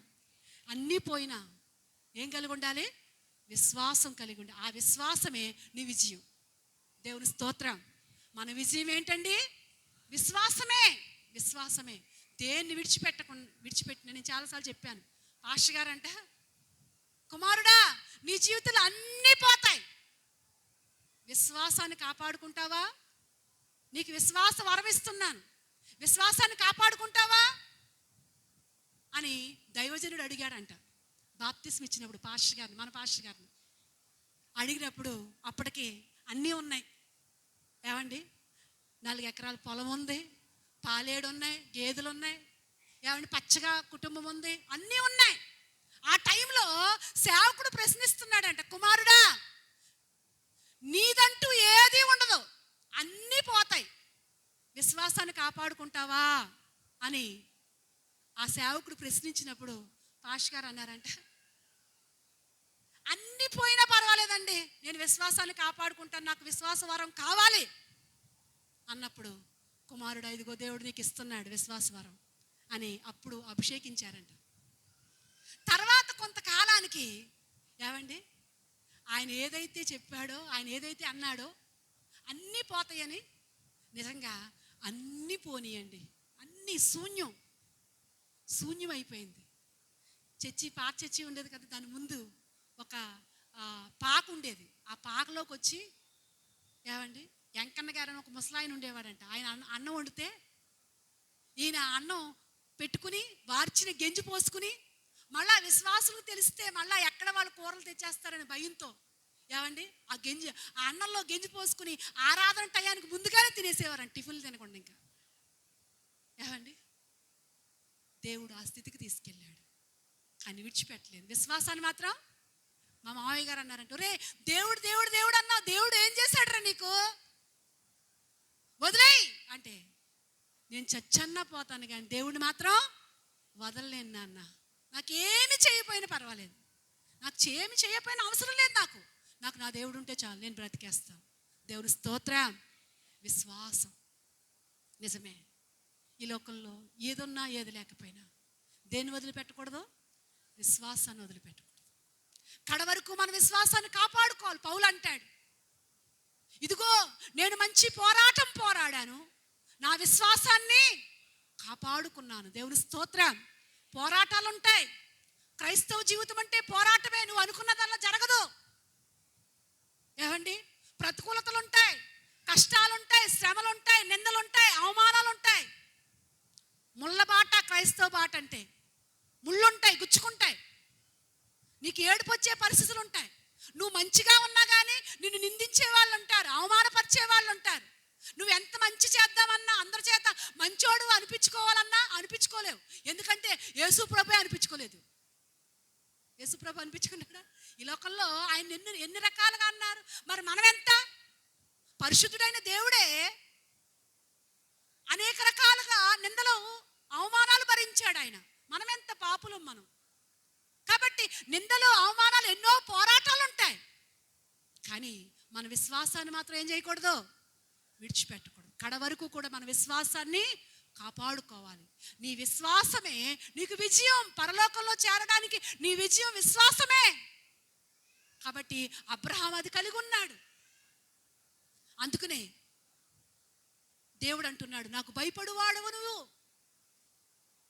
చివరి మాట చెప్పినట్లయితే అబ్రహాంలో ఇంకో మాట ఏంటంటే, ఏమండి ప్రత్యేకించుకున్నాడు ఆయన. ఏమండి కుమారుణ్ణి తీసుకొచ్చే కుమారుణ్ణి బలి అడిగినప్పుడు భార్యతో చెప్పాడండి? చెప్పలేదు. పనులతో చెప్పాడా? పనులతో ఏమన్నాడు అక్కడ చక్కని మాట అంటాడు. ఏమంటాడు? ఇదిగో మేము బలి ఇవ్వడానికి వెళ్తున్నాం, తిరిగి వస్తామన్నాడా వస్తానన్నాడా? వస్తాము. ఇంటికి వెళ్ళిన తర్వాత చదవండి. ఏమండి ఇదిగో నేను నా కుమారుడు బలి ఇచ్చి తిరిగి వస్తాము. ఏమండి కుమారుడిని ఇచ్చినప్పుడు వస్తాను అనొచ్చు కదా. వస్తాము అంటే పని వాళ్ళకి చెప్పలేదు, భార్యకు చెప్పలేదు, ఏమండి ఎవరికి చెప్పలేదు. ఎందుకని? చెప్తే ఎలా ఉంటుంది సీను? చెప్తే ఎలా ఉంటుందండి పరిస్థితి? అయ్యి బాబోయ్, కుమారుడు అసలు సరిగ్గా విన్నావా? నీతో మాట్లాడింది అసలు దేవుడేనా అని భార్య ఒకవేళ రకరకాలుగా శోకాలు పెట్టుదునేమో. పనివాళ్ళు ఒకవేళ కూడా వస్తే, అబ్రహాము గారు పిల్లోడిని పక్కన పెట్టండి, నన్ను ఇచ్చేయండి బలి. అమ్మ 100 సంవత్సరాలకు కన్నారు మీరు, నన్ను ఇచ్చేయండి అని ఒకవేళ వాళ్ళు ఆటంక పెడుదురేమో. ఏమండి వాళ్ళు ఏం పెడుదురు? ఆటంక పెడుదురేమో. భార్యకి చెప్తే భార్య ఆటంక పెడుదురేమో. అందుకే వాళ్ళందరిలో కూడా ఏం చేసుకున్నాడు? ఈయన ప్రత్యేకించుకున్నాడు. దేవుని స్తోత్రం. నీవు కూడా లోకంలో ఎలా బ్రతకాలి? ప్రత్యేకించుకోవాలి, ప్రత్యేకింపబడి ఉండాలి. అంతేగాని అలా చేస్తే మా వాళ్ళు ఒప్పుకోరండి అనుకోకూడదు. ఏమండి అన్యజనులు వాళ్ళ జోలు నీకెందుకు? నీవు నీ కుటుంబం ఏకమైతే ఏమండి వాళ్ళ జోలు నీకెందుకు? కాబట్టి మనం ఏమండి ప్రత్యేకత కలిగి ఉన్నప్పుడు, ప్రత్యేకత కొరకు అలా అబ్రహాము వలె ఆ ప్రత్యేకతలో ఉన్నప్పుడు దేవుడు అంటాడు, ఇదిగో నీవు నాకు భయపడువాడు. దేవుని స్తోత్రం. అబ్రహాముని అంటున్నాడు, అబ్రహామా ఇదిగో నీవు నాకు భయపడువాడవు. అంతేకాకుండా అబ్రహామును అన్నాడు, ఇదిగో తన పిల్లలకంట దేవుని యందు భయభక్తులు నేర్పిస్తాడని పిల్లల పుట్టక ముందే అబ్రహామును గురించి ఎరిగిన వాడుగా ఉన్నాడు. దేవుని స్తోత్రం. అంత గొప్ప సాక్ష్యం అబ్రహాం పొందుకున్నాడండి. మరి నీ సాక్ష్యం ఏంటి? మన సాక్ష్యం ఏంటి? ఒకటి, దేవుడు చెప్పాడు అబ్రహాముని గురించి. రెండవదిగా మరొక ఆయన తన గురించి చెప్పుకుంటున్నాడు. చదువుదాం చూడండి, ఆది కాండం 42:18. 42:18 ముగింపులోకి వద్దాం. 42:18. 3వ దినమున వారిని చూచి, నేను దేవునికి భయపడువాడను, మీరు బ్రతుకున్నట్లు దీన్ని చేయుడు. దేవుని స్తోత్రం. ఇక్కడ అంటాడు కదా, నేను దేవునికి భయపడువాడను. యోసేపు దేవునికి భయపడువాడు కనుకనే తన అన్నలందరూ కూడా ఏమండి రకరకాలుగా బాధ పెట్టారు ఆయన్ని, రకరకాలుగా ఏమండి హింసించారు యోసేపుని. అన్నలు చేస్తున్న చెడు పనులు చెప్తున్నాడని ఏమండి యోసేపు అంట అన్నలు చేసే ప్రతి చెడు పని ఎవరు చెప్పేవాడంట? అమ్మ ఎవరు చెప్పేవాడు? తండ్రికి చెప్పేవాడంట. నాన్న ఇదిగో అన్నయ్యలో టయానికి రావట్లేదు, మధ్యలో ఇదిగో ఈ పని చేస్తున్నారు వాళ్ళు, ఇదిగో మధ్యలో ఆ పని చేస్తున్నారు. ఈ కాలంలో అయితే ఇదిగో నాన్న వాళ్ళ దగ్గర సెల్ ఉంది చెప్పారు ఎవరైనా? ఏమండి మీరు చెప్పారా ఎవరైనా? జగదీషు సెల్ కొనుక్కున్న సంగతి కొంతమందికి తెలుసు, మీలో కొంతమందికి చెప్పారా? ఏమండి అందరికి కదా కొంతమందికి తెలుసు. వాడు కొన్ని రోజులు మెయింటెనెన్స్ చేశాడు సెల్తో. చెప్పారా ఎవరైనా? ఎందుకని? అమ్మో చెప్తే మాకే గొడవ వచ్చేస్తుందో, చెప్తే మాకే గొడవ వచ్చేస్తుందో.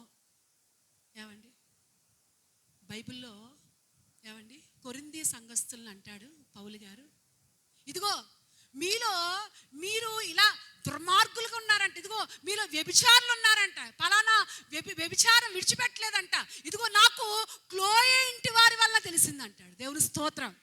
ఎవరి వల్ల? క్లోయే ఇంటి వారి వల్ల. క్లోయే ఇంటి వారు పౌలు గారితో అన్నారు, చెప్పండి మేము చెప్పామని చెప్పండి అంటారా? 2 మాటలు. మమ్మల్ని ఏమైనా చంపేస్తారు వాళ్ళు? ఏమండి చంపేస్తే మరీ మంచిది, పరలోక రాజ్యంలో ఉంటాం. తెగింపు ఉండాలని దేవుని బిడ్డలు పాపం విషయంలో అసహించుకోవాలి, అంతేగాని ఎంకరేజ్ చేయకూడదు. ఏమండి ఎంకరేజ్ చేయడం ఎంత పాపమో ఎంకరేజ్ చేయడం కూడా అంతే పాపం. జాగ్రత్త, దేవుని తీర్పు పొందుకుంటాం. ఎప్పుడూ కూడా ఎంకరేజ్ చేయకూడదు పాపాన్ని. ఏమండి యోసేపు అన్నలతో ఎంకరేజ్ చేయలేదు, అన్నల్ని చెప్తున్నాడు అక్కడ, తండ్రితో చెప్తున్నాడు, నాన్న ఇదిగో ఇలా చేస్తున్నారు వాళ్ళు, అలా చేస్తున్నారు అంటే దండించేవాడు అన్నల్ని. ఒరేయ్ అలా చేస్తున్నారు, ఎవరు చెప్పారు నీకు? యోసేపు చెప్తాడు, చెప్పడేంటి అన్నప్పుడు యోసేపుని బాధలు పెట్టారు. ఏమండి రకరకాలుగా బాధలు పెట్టారు, కానీ ఆ బాధలో అవన్నీ కూడా దేవుడు గొప్ప ఆశీర్వాదాలుగా మార్చేశాడు. దేవుని స్తోత్రం. ఏమండి తరగని ఆశీర్వాదాన్ని యోసేపుకి ఇచ్చాడు. ఏమండి మనుషులు పెడితే కొన్ని రోజులు నిన్ను ఏమండి ఒకవేళ నీ మీద కోపంగా మాట్లాడి రకరకాలుగా నిన్ను అపార్థం చెప్పేశారు, నా గురించి చెప్పేశారు అనుకోవచ్చు, కొన్ని రోజులు అనుకుంటారు. కానీ దేవుడి దృష్టిలోకి నువ్వు వెళితే తరగని ఆశీర్వాదం దేవుడిస్తాడు. హల్లెలూయా. కాబట్టి నువ్వు ఎలాగున్నావు? ఎంతకాలం ఉన్నా క్రైస్తవ జీవితంలో ఇంకా మార్పు లేదు. యోసేపు అలాంటి వాడు కాదు, దుష్కార్యాన్ని ఎంకరేజ్ చేసేవాడు కాదు, పాపాన్ని ఎంకరేజ్ చేసేవాడు కాదు. ఏమండి ఖండించేవాడు. ఏమండి ఆయన తన ధైర్యంగా తండ్రితో తండ్రి అన్నలు చేసిన దుష్కార్యాలన్నీ చెప్పేవాడు ఆయన. అలాంటి వాళ్ళు సంఘానికి అవసరం. అలాంటి వారు కావాలండి.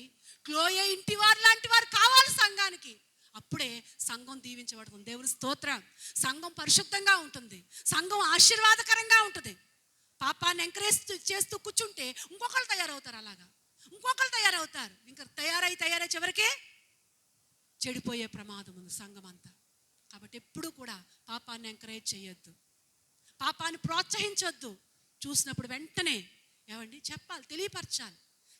చాలామంది చెప్పవలసిన వాళ్ళు చెప్పరు. ఏమండి, చెప్పవలసిన చోట చెప్పరు. ఏమండి, ఊరంతా కాల్ చేస్తారంటారు చూడండి, అలా కాల్ చేస్తూ ఉంటారు అందరికీ. అంటే చెప్పకూడని వాళ్ళు అందరికీ కాల్ చేస్తూ ఉంటారు, అసలు చెప్పవలసిన వాళ్ళకి చెప్పరు. ఇదో తెగులు. ఏమండి, దేవుని బిడ్డలు అలా ఉండకూడదు. యోసేపు అలాంటి వాడు, చెప్పవలసిన ఆయనకి చెప్పాడు. ఏమండి, దేవుని బిడ్డలుగా మనం అలా ఉండాలి.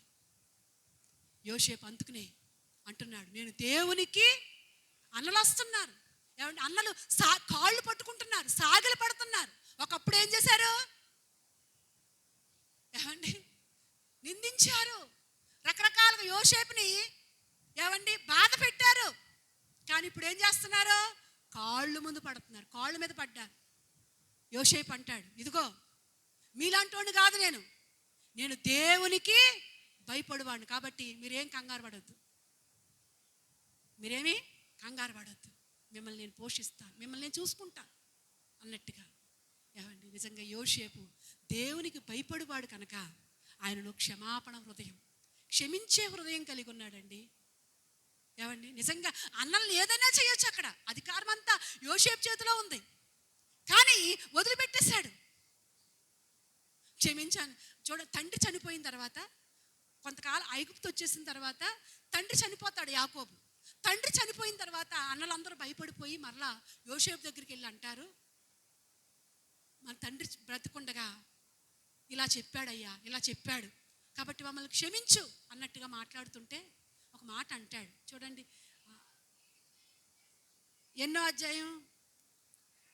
50:17 కదా. 17 చదవండి.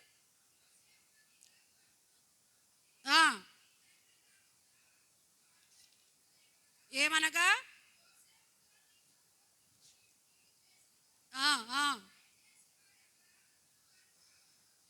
క్షమించుమని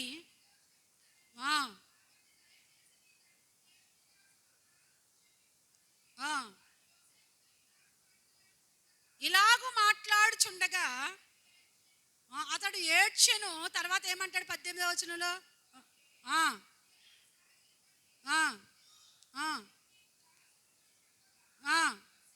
యోసేపు భయపడకుడి, ఆగమ్మ. ఇక్కడ ఏమంటాడంటే వాళ్ళు అంటారు, అయ్యా మమ్మల్ని క్షమించయ్యా, ఇదిగో మమ్మల్ని క్షమించు, నీ ఎడల చాలా దుష్కార్యం చేసాం, చాలా భయంకరమైన పని చేసావు, నీ ఎడల నువ్వు మంచి చెప్పినందుకు గాను నువ్వు మా గురించి మంచి చెప్పావు తండ్రికి, అయినా కానీ మేము చెడుగా భావించి మా చెడ్డదనాన్ని మేము గుర్తించుకోకుండా మేము నీ మీద పగబట్టి నిన్ను ద్వేషించి నిన్ను ఎన్నో రకాలుగా చిత్రహింసలు పెట్టాం, మమ్మల్ని క్షమించయ్యా, మమ్మల్ని క్షమించు అన్నప్పుడు యోసేపు అంటాడు, నేను కాదు క్షమించేది, మనందరినీ క్షమించేది దేవుడే. దేవుని స్తోత్రం. నేను దేవుని స్థానం అందున్నానా అంటే ఏంటి? నేను దేవుణ్ణా కాదు, నేను దేవుణ్ణి కాదు, మనల్ని క్షమించేవాడు దేవుడే. దేవుని స్తోత్రం. అంటే తను దేవుని స్థానాన్ని తీసుకోలేదు. ఏమండి, దేవుని స్థానం దేవుడిదే. నిజమే, మనం ఎప్పుడు కూడా దేవుని స్థానాన్ని మనం దొంగిలించకూడదు, దేవుని మహిమను మనం ఏం చేయకూడదు? దొంగిలించకూడదు. ఇక్కడ చూడండి, యోసేపు నేను దేవుని స్థానం అందున్నానా? కాదు, మనల్ని క్షమించాలంటే దేవుడే సరిపోయినవాడు, మనందరినీ క్షమించేవాడు ఆయనే అని దేవుని వైపుకు వాళ్ళు త్రిప్పుతున్నాడు. నిజమే, మనం కూడా ఏమండి దేవుని వైపుకు త్రిప్పాలి. ఎవరైనా నిన్ను పొగిడారనుకో, నువ్వేం చేయాలి? నేను ఇంత అంత అనుకోకూడదు, అది దేవునికి. ఆ మహిమ ఎంత ఎవరికి? దేవునికి. చూడండి, పేతురు యోహాన్లు అంటారు, మా తట్టు ఎందుకయ్యా తేరి చూస్తావు, ఇదిగో స్వస్థపరిచేది ఎవరు? ప్రభువు, ఆయన వైపు చూడు. పౌలు ఏమండి సువార్త ప్రకటిస్తూ ఉంటుంటే ఒక ప్రాంతం వెళ్ళినప్పుడు అక్కడ జరిగిన కార్యాన్ని బట్టి పౌలుకి దండలేసేసి ఎంతగానో అక్కడ పౌల్ని ఏమంటే ఒక దేవుడిగా చేస్తుంటే వాళ్ళు బట్టలు చింపుకుని ఏమంటారు? అయ్యలారా, మేము మీలాంటి మనుషులమే, మేము మనుషులం, మీలాంటి వాళ్ళమే. చూడండి ఎంత తగ్గించుకున్నారు. నిజమే, దేవుని యందు భయభక్తులు కలిగాడు. ఏమండి, దేవుని మహిమను దొంగిలించడు. ఏమండి, వాళ్ళు ఒకవేళ దేవుడు ఏ టాలెంట్లు ఇచ్చినా, దేవుడు ఏది ఇచ్చినా కానీ అది దేవునికి ఘనత తీసుకొస్తాడు. దేవుని స్తోత్రం. పౌలు అంటాడు, నేనేమయ్యున్నానో అది దేవుని కృప ఉంది అంటాడు. నిజమే, దేవుని కృపను తలుస్తాడు. అమ్మ, నీకు మంచి టాలెంట్ ఉంది, లేకపోతే మంచి ప్రార్థనా పర్రాలు, లేకపోతే నీకు మంచి భక్తి అని ఎవరైనా మనల్ని పొగిడారనుకోండి, మనం ఏమనాలి? అవునండి నేనంటే అనుకోకూడదు. అది దేవుని కృప, దేవుని స్తోత్రం. కాబట్టి అలాంటి యోసేపు అలాంటి మనస్తత్వం కలిగినవాడు. అందుకే నేను దేవునికి భయపడువాడను అని చెప్పగలిగాడు. కాబట్టి దేవుని పిల్లలమైన మనము దేవుని యందు భయభక్తులు కలిగి ఉందాం. దేవుని భయభక్తులు కలిగి ఉన్నామో లేదో అని మనం ఆలోచించుకుందాం. నిజంగా దేవుని యందు భయభక్తులు కలిగి ఉంటే దీర్ఘాయుషుకు కారణమంట. యెహోవా యందు భయభక్తులు కలిగి ఉండట దీర్ఘాయుషుకు మూలం అంటాడు. నువ్వు ఎక్కువ కాలం బ్రతకాలంటే దేవుని యందు ఏం కలిగి ఉండాలి? భయభక్తులు కలిగి ఉండాలి. దేవుని యందు భయభక్తులు కలిగి ఉన్నప్పుడు జ్ఞానము నీ దగ్గర ఉంటుందంట, తెలివి నీ దగ్గర ఉంటుందంట, సర్వ సంపదలు నీ దగ్గర ఉంటాయంట. దేవుని స్తోత్రం. అలాంటి దేవుని యందు భయభక్తులు కలిగి దేవుని ఆశీర్వాదాలు మనం పొందుకుందాం. అట్టి కృప దేవుడు మన అందరికీ అనుగ్రహించునుగాక.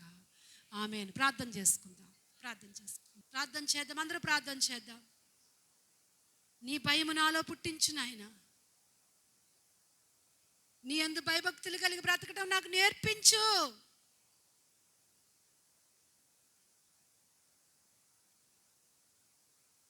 చిన్న ప్రార్థన చేస్తాడు సూర్యబాబు వచ్చి. అందరూ కూడా ప్రార్థనలో ఏకీపిద్దాం. ప్రేమ నమ్మకం కలిగినటువంటి మా దేవ, కృపా కనికరం కలిగినటువంటి స్వామి, నీకు స్తోత్రాలు చెల్లిస్తున్నాను. ఈ సమయంలో నాయన తండ్రి, ఇంతవరకు కూడా ఈ పునరుత్థాన దినంలో నాయన ప్రభా గడిచిన నాయన ప్రభా నెలంతా కూడా మమ్మల్ని కాపాడి నాయన ప్రభా మరొక నెలలో ప్రవేశపెట్టి నాయన ప్రభా ఈ మొదటి పునరుత్థానంలో నీ సన్నిధిలో నిన్ను ఆరాధించడానికి, మీ నామాన్ని గణపరచడానికి, నీ వాక్యాన్ని ప్రభా మేము వినడానికి ప్రభా నాయన తండ్రి మీరెంతగానో మాకు సహాయం చేశారు నాయన. నీకు స్తోత్రాలు చెల్లిస్తున్నాను ప్రభా. నాయన తండ్రి, నీ లేఖనాల్లో నుండి దేవుని యందు భయభక్తులు కలిగినటువంటి వ్యక్తులుగా మేము ఉండాలని ప్రభా నాయన తండ్రి. అయా ప్రభా, దేవుడు ఆ మంత్రసానులకు మేలు చేశానని ప్రభా నాయన తండ్రి, వారు దేవుని యందు భయభక్తులు కలిగినటువంటి వ్యక్తులుగా ఉన్నారని ప్రభా. అయ్యా, ఐగుప్తు స్త్రీలు నేను వంటి వారు కాదు అయ్యా తండ్రి ప్రభా అని మీరు మాట్లాడుతూ వచ్చారు నాయన. నీకు వందనాలు అయ్యా. నీకు స్తోత్రాలు చెల్లిస్తున్నాను. ఆ మంత్రసానులు దేవునికి భయపడినటువంటి పరిస్థితిని మాకు జ్ఞాపకం చేశారు నాయన. ఒక అన్యులై ఉండి ప్రభా నాయన తండ్రి, ఏమాత్రము దేవుని గూర్చి ఎరగని వారే అయినప్పటికీ కూడా దేవుని భయాన్ని వాళ్ళు చూసినట్లుగా, దేవుని భయాన్ని వాళ్ళు కలిగి ఉన్నట్లుగా నైనా ప్రభా అయ్యా మాకు జ్ఞాపకం చేశారు నాయన. నీకు వందనాలు.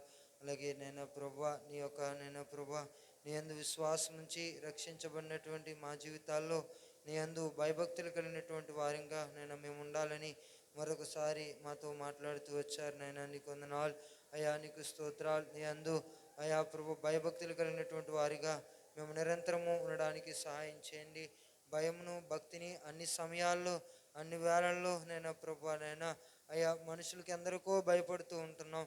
మనుషులకి ఎందరికో నైనా ప్రభా భక్తి పరులమని నటిస్తూ ఉన్నాం. మనుషులకి ఎందరికో నేను మా భక్తిని మా భయాన్ని మేము ఎన్నో పర్యాదైనా తండ్రి పలు సందర్భాల్లో నైనా ప్రభా మేము కనపరుస్తూ ఉన్నాం. కానీ మమ్మల్ని పుట్టించి రక్షించి మమ్మల్ని పోషించి నడిపిస్తున్నటువంటి, మాకు ఆయుష్నిచ్చి మమ్మల్ని నడిపిస్తున్నటువంటి ప్రభువా అయ్యా, నీ అందు భయభక్తులు కలిగినటువంటి వారిగా మేము ఉండాలని ప్రభువా నైనా మరొకసారి మీరు మాట్లాడారు నైనా. నీకు వందనాలు. నీ భయాన్ని కలిగినటువంటి వ్యక్తులుగా, నీ యందు నైనా భక్తిని కలిగినటువంటి వారిగా మా జీవితాలు కొనసాగించడానికి సహాయం చేయండి. నీ యందు అయ్యా ప్రభువా నైనా తండ్రి మేము భయభక్తులు కలిగి ఉంటే ఎలా నైనా ప్రభువా కలిగి ఉండడానికి రుజువులేంటో అయ్యా మూలాలేంటో నైనా ప్రభువా అయ్యా మాతో మాట్లాడుతూ వచ్చారు. నీ యందు భయభక్తులు కలిగి ఉంటే మేము తృప్తి కలిగి ఉంటామని అన్ని సమయాల్లో అన్ని పరిస్థితుల్లో అన్ని వేళల్లో మేము ఉన్న దాన్ని బట్టి, కలిగి ఉన్న దాన్ని బట్టి, మేము ఉన్న పరిస్థితిని బట్టి ప్రభా అయ్యా మాకు ఉన్న దాన్ని బట్టి మేము నైనా అయ్యా సంతృప్తికరమైనటువంటి జీవితాన్ని జీవిస్తామని అయ్యా ప్రభా మీరు మాట్లాడారు. నీకు వందనాలు అయ్యా. నేను ఏ స్థితిలో ఉన్నానో ఆ స్థితిలో సంతృప్తి కలిగి ఉండ నేర్చుకున్నానని అయ్యా. తృప్తి లేనివాడు అయ్యా ధనాపేక్ష మీద దాన్ని ప్రభా అపేక్ష కలిగి ఉంటాడని ప్రభా నైనా అయ్యా మీరు మాకు జ్ఞాపకం చేస్తారు నాయనా. నీకు వందనాలు అయ్యా. మేము తృప్తి కలిగి ఉండడానికి సహాయం చేయండి. తృప్తి లేకపోతే అయ్యా మేము నైనా అపాయంలో పడతామని, తృప్తి లేకపోతే మేము కీడులో పడతామని, తృప్తి లేకపోతే మేము నాశనం అయిపోతామని, తృప్తి లేకపోతే మమ్మల్ని మేమే హతమార్చుకునేటటువంటి స్థితిలోనికి మేము దిగజారాల్సినటువంటి అయ్యా దుస్థితి ఏర్పడుతుందని ప్రభా అయ్యా మీరు మాకు నైనా మాట్లాడుతూ వచ్చారు. నైనా నీకు వందనాలు, స్తోత్రాలు చెల్లిస్తున్నాను. నీ యందు భయభక్తులు కలిగినటువంటి వారంగా అయ్యా తృప్తి కలిగినటువంటి జీవితాన్ని మేము కలుగొనడానికి మాకు సహాయం చేయండి. అలాగే పరిశుద్ధతలో మేము సంపూర్ణమవుతామని ప్రభా అయ్యా మీరు మాట్లాడుతూ వచ్చారు. నాయనా నీకు వందనాలు అయ్యా. ప్రభా నీ యందు భయభక్తులు కలిగి ఉన్నటువంటి వారిగా అయ్యా పరిశుద్ధతలో అయ్యా ప్రభా సంపూర్ణం కావడానికి సహాయం చేయండి.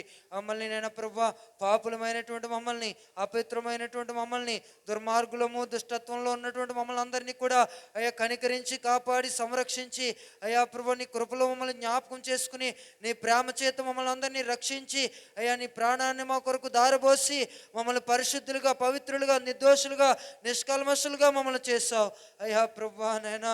ఆ పరిశుద్ధతను మేము కాపాడుకుంటూ ఆ పరిశుద్ధతలో మేము సంపూర్ణం అవ్వడానికి నీ యందు భయభక్తులు కలిగినటువంటి వ్యక్తులుగా మేము జీవించడానికి మమ్మల్ని బలపరచమని ప్రార్థన చేస్తున్నాం. దేవానికి వందనాలు. నీ యందు భయభక్తులు కలిగినటువంటి వాడు అయ్యా ప్రభానైనా అయ్యా చెడును విసర్జిస్తామని ప్రభా, మంచిని మేము కలిగి ఉంటామని ప్రభా మరొకసారి జ్ఞాపకం చేశారు. మాలో ఉన్నటువంటి అయ్యా ప్రభా 13 రకాల అపవిత్రతలన్నిటి నుండి, ఆ చెడులన్నిటి నుండి కూడా మేము విసర్జించడానికి సహాయం చేయండి. వాటిని మేము అయ్యా విడిచిపెట్టడానికి సహాయం చేయండి.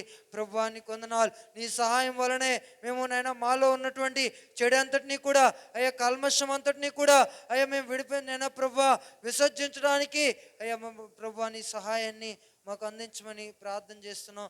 అలాగే నీ యందు భయభక్తులు కలిగినటువంటి వారు అయ్యా ప్రభు చెడుతనాన్ని అసహించుకుంటారని ప్రభా నైనా అయ్యా ప్రభా ఇంకా ఈ లోకంలో ఎన్నో చెడుతనాలు మమ్మల్ని వెంబడిస్తున్నాయి. ఇంకా ఎన్నో అయ్యా చెడుగులు అయ్యా మా జీవితాలని పాడు చేస్తున్నాయి. మా భక్తి జీవితాన్ని, మా ఆధ్యాత్మిక జీవితాన్ని, మా ఆధ్యాత్మిక పరిపక్వతను అయ్యా ప్రభు పాడు చేస్తున్నటువంటి ప్రతి చెడుతనాన్ని అసహించుకోగలగడానికి మమ్మల్ని బలపరచమని అయ్యా ప్రభు ప్రార్థన చేస్తున్నాను. దేవానికి వందనాలు అయ్యా. భయభక్తులను పుట్టించేవాడువు అయ్యా తండ్రిగా మాకు భయభక్తులను పుట్టిస్తున్నావని, ప్రభు కుమారుడిగా ఉండి మాకు భయభక్తులను పుట్టిస్తున్నావని, ఆత్మగా పరిశుద్ధాత్మగా మా మధ్య ఉండి మాకు భయభక్తుల్ని కలిగిస్తూ మాలో భయభక్తుల్ని పుట్టిస్తూ మమ్మల్ని నీకు భయపడేటట్లుగా, నీ యందు భక్తిని కొనపరిచేటట్లుగా, నీ యందు భయపడేటట్లుగా మమ్మల్ని అందరినీ పురుకొల్పుతున్నావని ప్రభా అయ్యా మీరు మాకు జ్ఞాపకం చేస్తూ వచ్చారు. నైనా నీకు వందనాలు. అట్టి భయభక్తులు కలిగి మేము బ్రతకడానికి సహాయం చేయండి. చాలాసార్లు భయాన్ని కలిగి ఉంటున్నాం కానీ భక్తిని కలిగి ఉండలేకపోతున్నాం. కొన్నిసార్లు అయితే అయ్యా భక్తిని కనపరుస్తున్నాం కానీ భయాన్ని కలిగి ఉండట్లేదు. అయ్యా ప్రభు మనుషులు చూస్తున్నారనేటటువంటి భయభక్తులు అవి నీ రాజ్యానికి కానీ అయ్యా మా పరిపక్వతకు కానీ మా పరిశుద్ధతకు కానీ ఏమాత్రము కూడా దోహదం కావని ప్రభా మీరు మాట్లాడుతూ వచ్చారు. నైనా నీకు వందనాలు అయ్యా. నైనా అలాంటి భయభక్తులు కాకుండా అయ్యా నిన్ను నైనా ప్రభా మీరు మమ్మల్ని నైనా ప్రభా ఆ రాజ్యంలో చేర్చుకునేటట్లుగా అయ్యా మమ్మల్ని నైనా ప్రభా నీ పరిశుద్ధతలో పాలి భాగస్తులు చేసుకునేటట్లుగా అయ్యా మేము భయభక్తులు కలిగి ముందుకు అడుగులు వేయడానికి మమ్మల్ని స్థిరపరచమని ప్రార్థన చేస్తున్నాను. అబ్రహామును మా ఎదుట పెట్టారు. అబ్రహామునైనా ప్రభా ఇతడు దేవునికి అయ్యా నీవు దేవునికి భయపడేవాడు అని ఇందుని బట్టి నేను తెలుసుకున్నానని ప్రభానైనా అయ్యా ఆనాడు మీరు సాక్ష్యం ఇచ్చారు. అయ్యా ప్రభా అతడు దేవుని భయం కలిగి ఉండడంలో అయ్యా ప్రభా ఆ సాక్ష్యాన్ని సంపాదించుకోవడం వెనుక ఉన్నటువంటి మూలాలు ఏంటో ప్రభా అయ్యా మాతో మాట్లాడుతూ వచ్చారు. అతడు నైనా ప్రభా అయ్యా ప్రార్థన జీవితం ద్వారా నీ ప్రత్యక్షను ఎప్పటికప్పుడు అనుదినము ప్రతిక్షణము అరుణోదయమున కూడా ప్రభా పొందుకుంటూ ఉండేవాడని ప్రభా మీరు మాట్లాడుతూ వచ్చారు. నాయనా నీకు వందనాలు. అతడు విధేయుడని అయా విధేయతను కలిగి ఉన్నాడని ప్రభా నాయనా. అయా నాయనా అతని విధేయత ద్వారా భయభక్తులు మరింత అయా ప్రభా అభివృద్ధి చెందడానికి ప్రభా అయా దోహదం చేశాయని ప్రభా మీరు మాకు జ్ఞాపకం చేశారు. అయా ప్రభా అలాగే అయా సిద్ధపాటు కలిగినటువంటి వాడని ఎప్పటికప్పుడు సిద్ధపడుతూ అయా ప్రభానైనా అయా మేము నీ సన్నిధిలోనికి అయా ప్రభా నీ మందిరానికి నీ మందిర ఆవరణలో ప్రవేశించడానికి ఎప్పటికప్పుడు మేము సిద్ధపడుతూ ఉండడానికి మమ్మల్ని అందరినీ సిద్ధపరచమని ప్రార్థన చేస్తున్నాను. అలాగే నాయనా అయ్యా విశ్వాసం కలిగినటువంటి వాడని ప్రభా అయ్యా ఎంతో అయ్యా ప్రభా అమూల్యమైన నూతనమైన ఉన్నతమైన ఎంతో అమోఘమైనటువంటి విశ్వాసంతో అయ్యా చరిత్రలో నిలిచిపోయేటట్లుగా అయ్యా అబ్రాహాము విశ్వాసులకు తండ్రిగా నేడు నైనా అయ్యా మానవ జాతి నీ అందు రక్షించబడినటువంటి వారందరూ కూడా అబ్రాహాము కుమారుడే అనబడడానికి ప్రభా ఒక ఉన్నతమైనటువంటి అయ్యా ప్రభానైనా తండ్రి అయ్యా పరిస్థితిని అబ్రాహాముకు మీరు అనుగ్రహించారు. అలాంటి నేను విశ్వాసాన్ని నా జీవితాల్లో మేము కలుగొనడానికి మమ్మల్ని అందరినీ బలపరచమని ప్రార్థన చేస్తున్నాను. అయ్యా విశ్వాసం ద్వారా ఎన్నో కార్యాలు, విశ్వాసం ద్వారా ఎన్నో అయ్యా ప్రభు జరగలేనటువంటి పరిస్థితులు అయ్యా ప్రభు నైనా విశ్వాసం ద్వారా జరుగుతాయని ప్రభా మీరు మాట్లాడారు. నాయనా నీకు వందనాలు. అలాంటి విశ్వాసంతో మేము నింపబడడానికి సహాయం చేయండి. అలాగే నాయనా యోసేపును మా ఎదుట పెట్టారు. యోసేపు దేవునికి భయపడివాడని ప్రభా నేను దేవునికి భయపడివాడని అన్నాడు. నేను దేవుని స్థానమందున్నాను అని ప్రభా నైనా నేను ఎంత మాత్రము దేవుణ్ణి కాదు, మనల్ని అందరినీ క్షమించాల్సింది దేవుడే, మనల్ని అందరినీ రక్షించింది దేవుడే, మన పాపాన్ని మన శాపాన్ని మన అతిక్రమాలని మన దోషాలన్నింటినీ కూడా పరిహరించేది దేవుడే. కాబట్టి ఆ దేవునికి మనం అందరం కూడా భయభక్తులు కలిగి ఉండాలని ప్రభా మరొకసారి యోసేపు ద్వారా అయ్యా మాకు జ్ఞాపకం చేశారు. నాయనా నీకు వందనాలు. అలాంటి భయభక్తులతో మేము నిరంతరము కూడా నింపబడడానికి సహాయం చేయండి. నీ అందు భయభక్తులతో ముందుకు అడుగులు వేయడానికి సహాయం చేయండి. నీ అందు భయభక్తులు కలిగి ఉంటే తెలివిని జ్ఞానాన్ని సర్వ సంపదలు అయ్యా ప్రభు నీ అందు భయభక్తుల ద్వారా వస్తాయని అయ్యా దీర్ఘాయువు పొందుకోవడానికి ప్రభా నీ అందు భయభక్తులే కారణమని ప్రభా నైనా మాకు జ్ఞాపకం చేస్తూ వచ్చారు. అలా నైనా నీ అందు భయభక్తులు కలిగి ఉంటూ ముందుకు అడుగులు వేయడానికి మమ్మల్ని అందరినీ భయభక్తుల్లో స్థిరపరచమని ప్రార్థన చేస్తున్నాను. నీ రాకడకు మేమందరం కూడా భయభక్తులతో ఎత్తబడడానికి ఒక్కొక్కరి మీద నీ ఆత్మవర్షాన్ని కుమ్మరించమని అడుగుతున్నాను. ప్రభా నీకు వందనాలు.